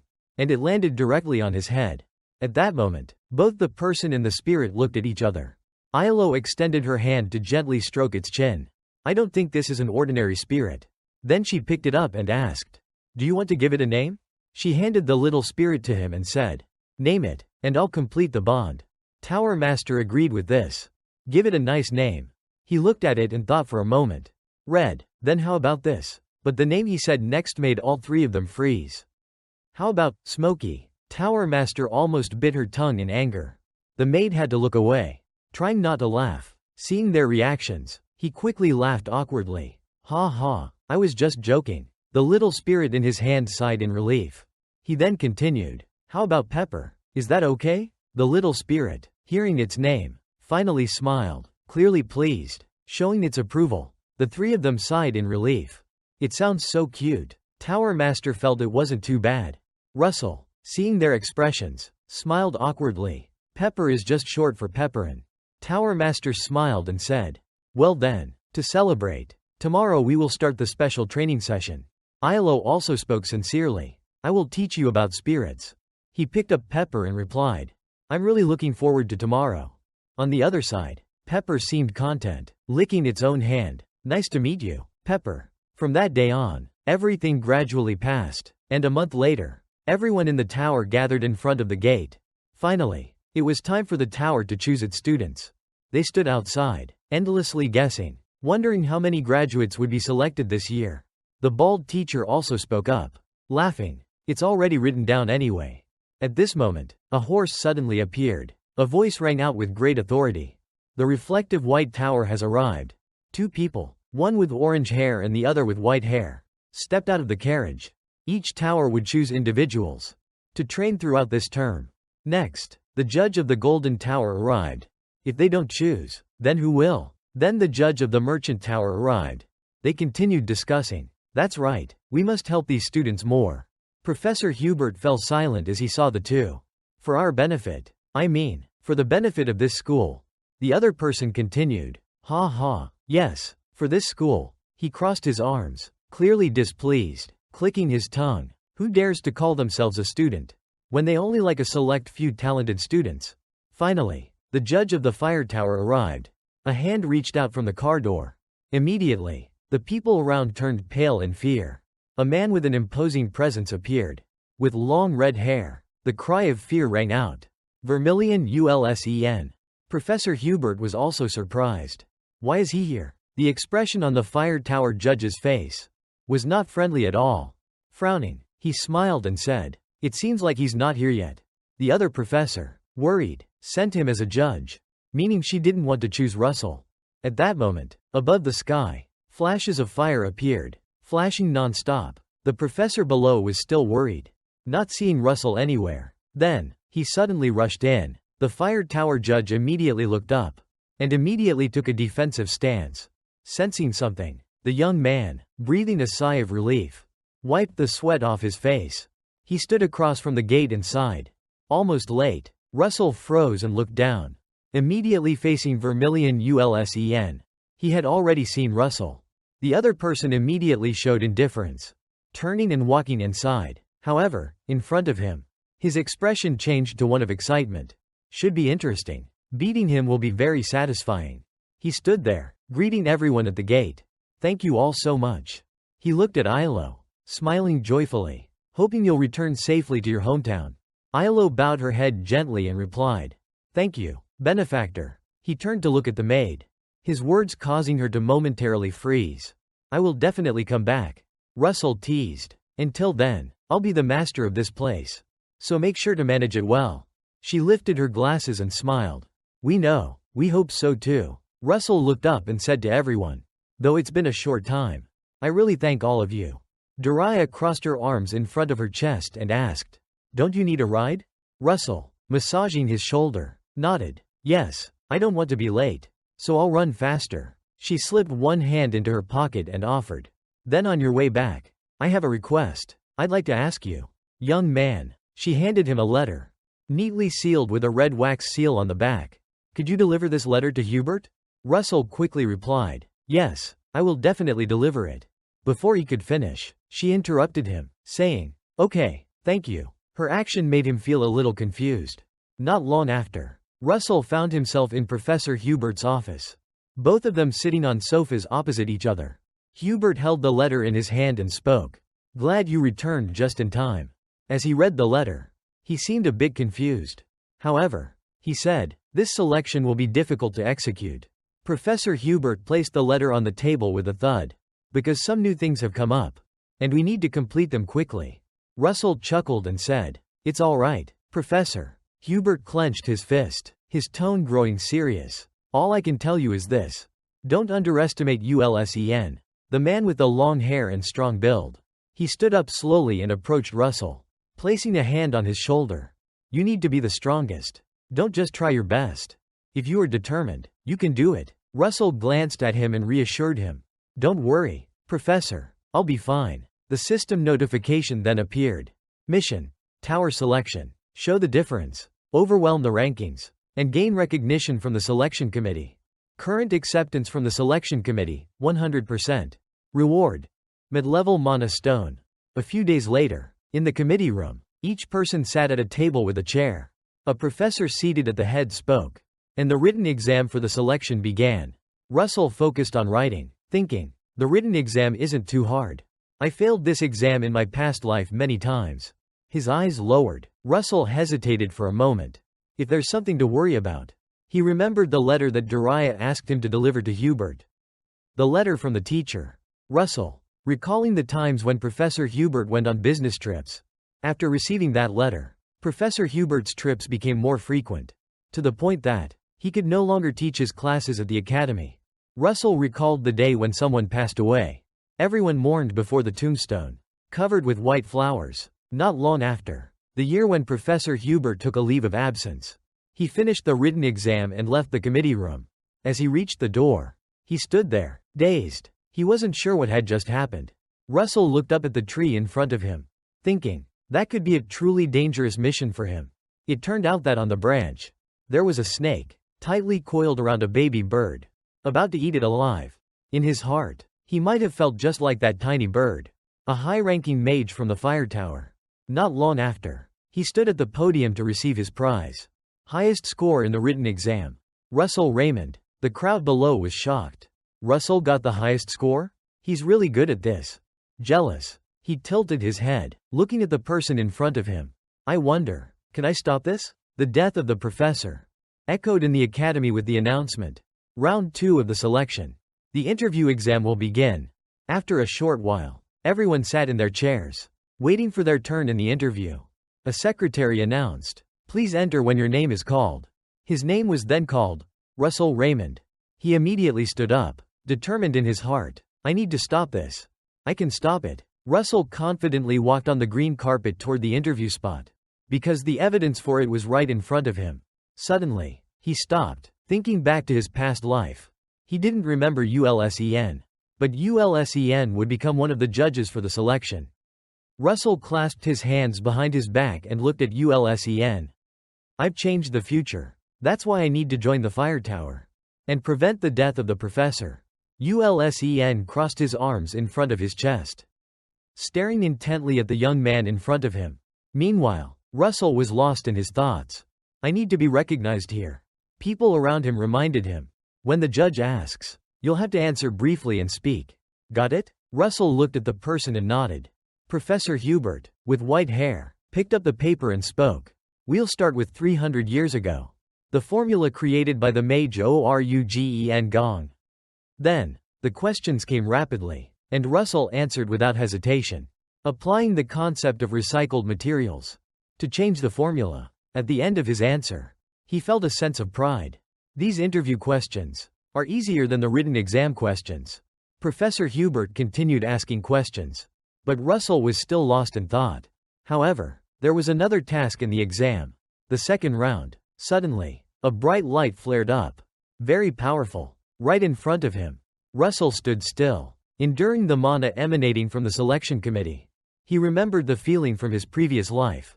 The overwhelming mana he had always failed to handle in the past. Now, the mana surged directly into his face, messing up his hair. He was confident this time would be different. Russell spoke. If you change the ingredient ratios in the potion, you could get 3 times the effect. The man sitting next to Ulsen laughed. That kid's sharp. The expression on the boy's face didn't even change. Even in the midst of a mana storm, Ulsen gritted his teeth and gave a mysterious smile. Is that all? He finished speaking, and a burst of purple energy shot out from Ulsen's side. Russell felt the immense power of the energy. It was terrifying. He widened his eyes, gritting his teeth to endure it. Those around Ulsen, looking at the energy, also felt it was incredibly strange. The person beside Ulsen, seeing him smile with satisfaction, frowned and muttered, "He really is a mad tiger.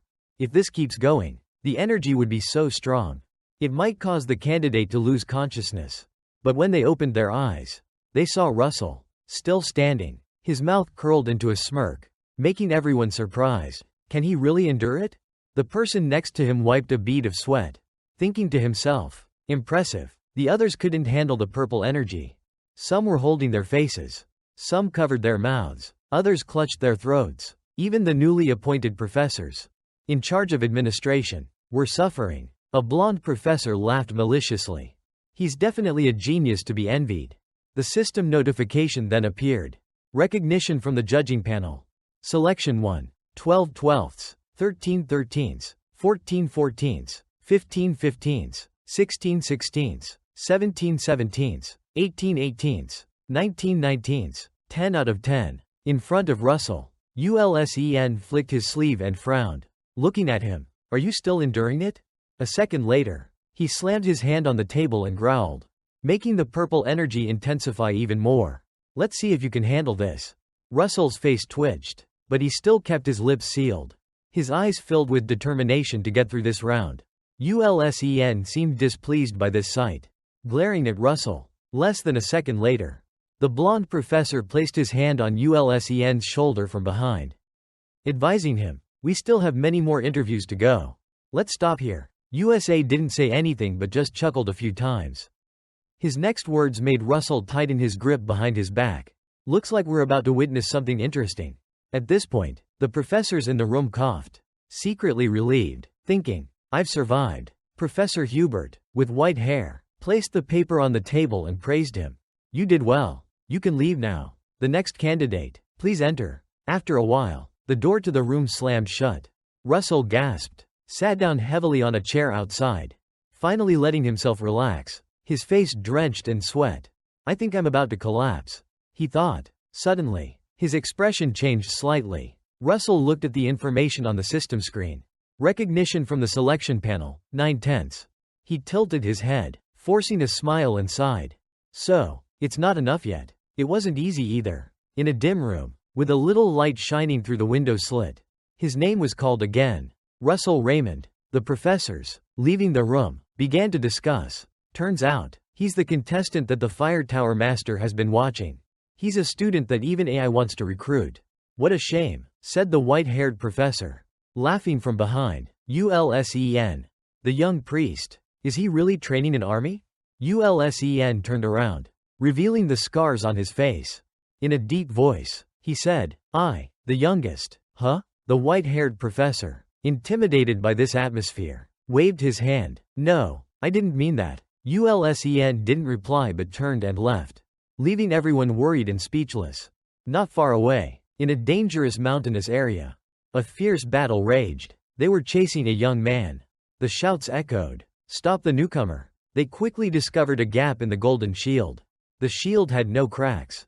At this moment, Ulsen, a young novice, had been trampled on mercilessly by others.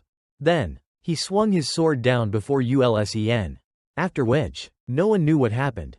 All they heard were frantic cries.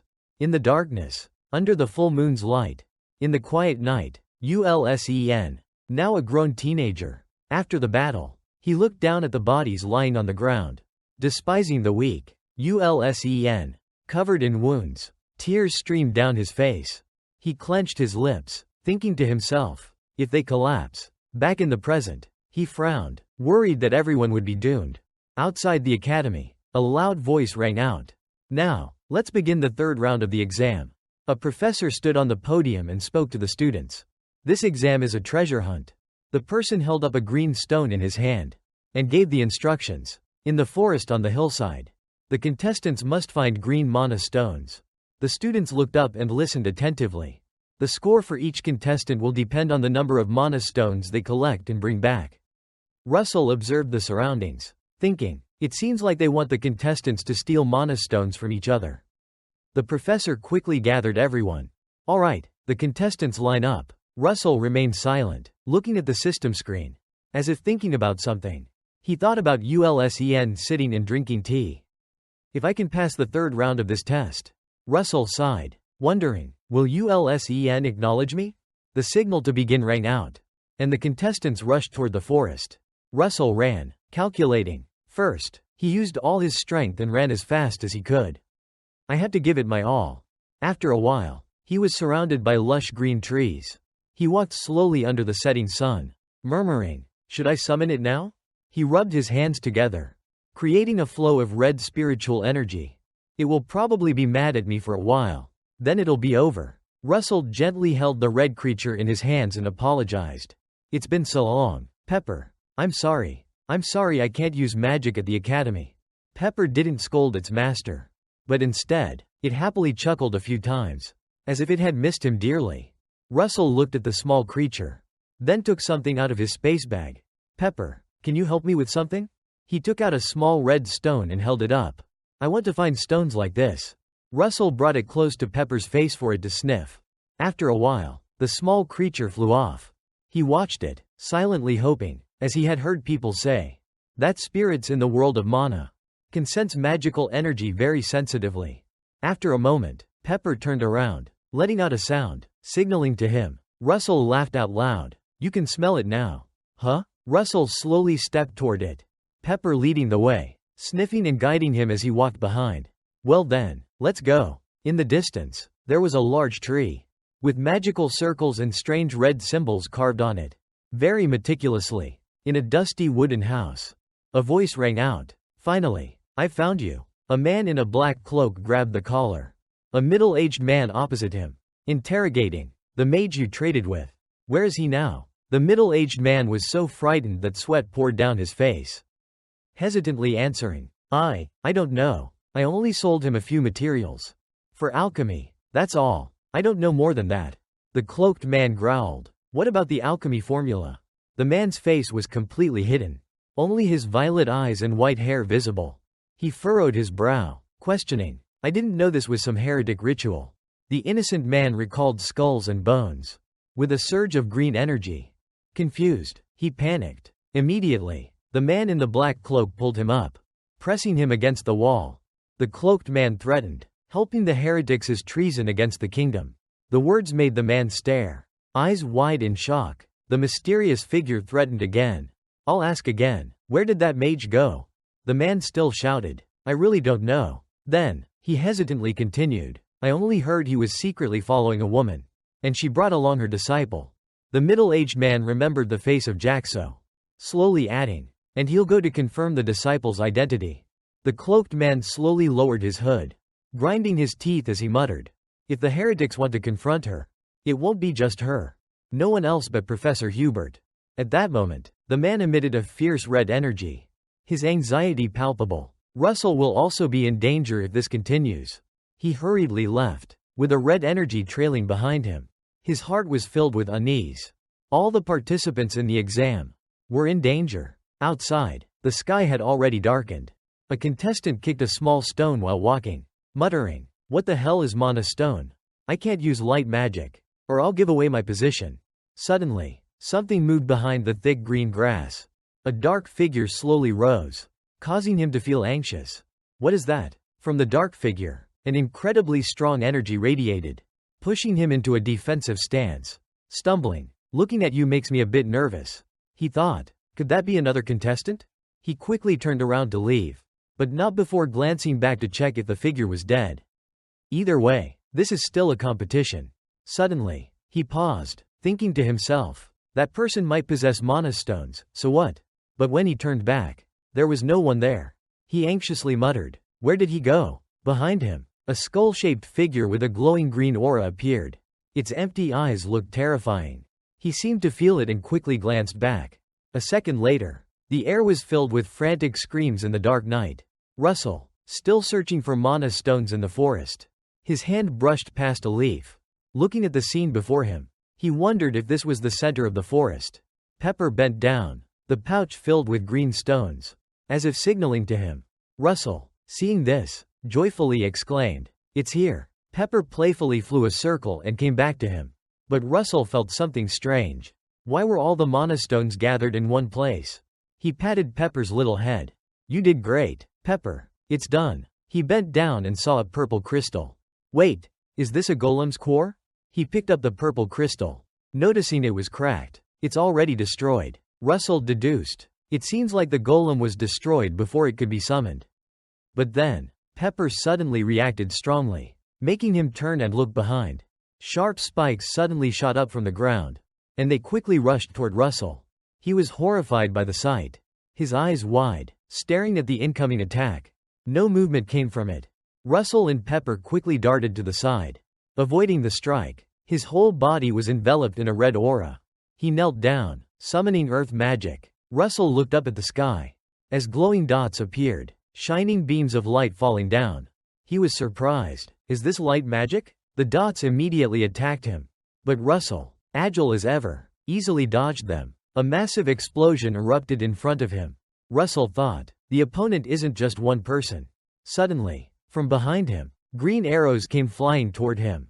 Luckily, Pepper saw them and blew a flame, burning the arrows. Russell laughed loudly, praising, well done, Pepper. It also grinned proudly after the recent battle. Russell summoned fire missiles from his wrist, and shot beams of fire straight at the glowing dots. The moment they collided, the sky seemed to explode. Smoke and dust flew around, deepening the fog. He raised his hand, brushing off the dust, staring ahead. Russell looked at the three people standing on either side and asked, are you guys AI? He looked at the person approaching him, and continued, you're the chosen honorable students of the tower. The other one with orange hair, looking angry, glared at him. Russell boldly confronted the third person. Using cowardly tactics like this? One of them raised his hand and shouted, shut up, you lowly bastard. Are you the one who discovered the mana stone first? The man gritted his teeth and thought, surely, only our group knows the location of the mana stone. This is ridiculous. He glanced over and saw the small Pepper flying toward him. He was surprised. A spirit? The blue-haired man realized it was a spirit. I understand now. That's why he found the mana stone so quickly. The man with the orange hair stared at Russell Raymond.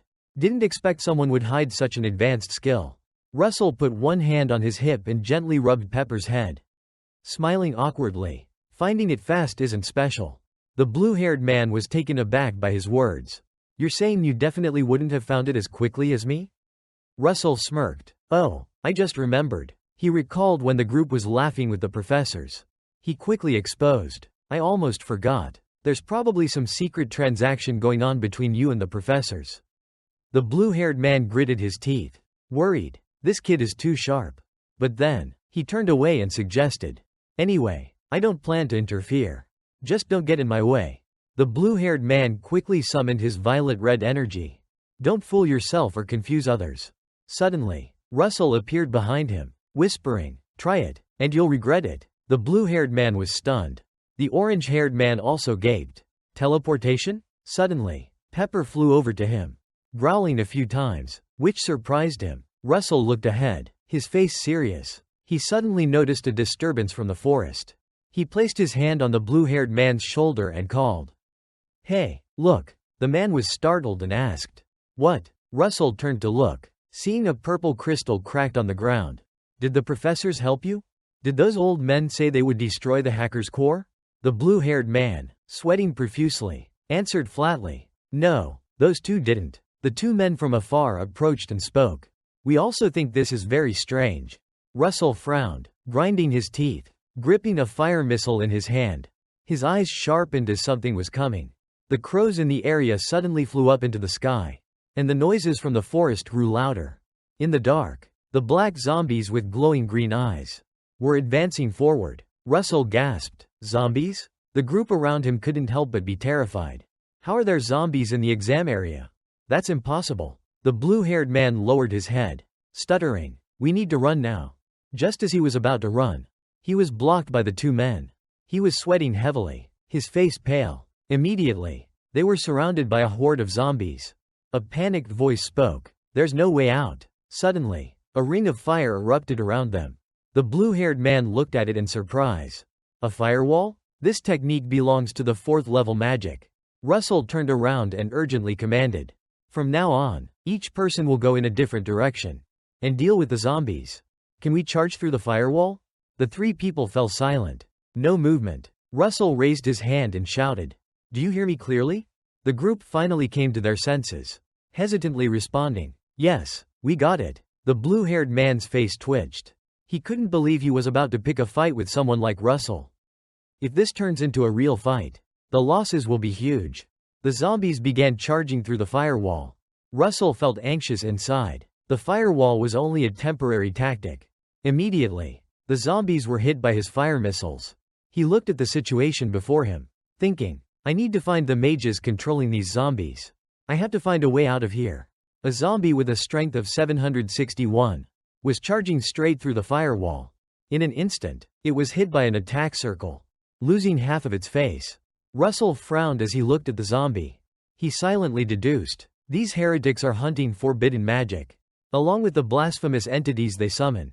Russell recalled the past, when the Tower Master had once defeated these heretics. He questioned himself, are these remnants of that event? What are they trying to do here? Suddenly, his eyes widened as he realized something. Russell kept firing missiles at the zombies, muttering, could they be hunting me? The zombies, hit by the missiles, let out screams of pain. Russell regained his focus and deduced, right now, I need to focus on fighting first. The magic they were using was some form of curse. As he had suspected, 2 heretics in black robes were controlling the green energy sources of the zombies. One of them created shields using earthquake magic. Russell analyzed the situation, noting that it consumed very little mana. So the longer the battle dragged on, the more disadvantageous it would be for him. Pulling back his thoughts, he turned around and shouted, everyone, use mana wisely. He devised a way to reduce firepower, using guns and aiming at their weak points. Some of them gritted their teeth and endured, while others muttered, easier said than done. The orange-haired man looked at the light attacks targeting the zombies and reassured, either way, the judges will arrive soon. If we can hold out until then. The blue-haired man gritted his teeth and replied, the judges won't arrive. One of the others, surprised, asked, what are you talking about? Russell, holding a fire missile, agreed. He's right. Russell recalled the people from the interview. He muttered, it's impossible for the judges to be unaware of this. He frowned and said aloud, this dark energy from the magic tower. Shouldn't they have detected it? The blue-haired man, while freezing a zombie, muttered suspiciously, perhaps they've used some trap to erase all traces of mana. Russell bowed his head, thinking about the ancient tree and the magical circles, and the special red symbols. Earlier, it had been a trap. The blue-haired man shivered, hesitating. We have to fight on our own against this horde of enemies. The green-haired man summoned his icy magic, shrinking the size of his ice attack, and threw 3 crystals at the zombies, increasing their sharpness. The blue-haired man yelled in fear. Using such refined methods in battle, what's the use of it? The zombies here were also being held back by the orange-haired man's light magic. He glanced at him and thought, even this guy is following the same strategy? One of the heretics standing outside the circle remarked, they're quick thinkers. They've started conserving mana. One of them grinned. Looks like the kid's mimicking that woman's disciple. He summoned a large, powerful monster, holding a giant spear. Then he smugly declared, however, if they face an impossible situation,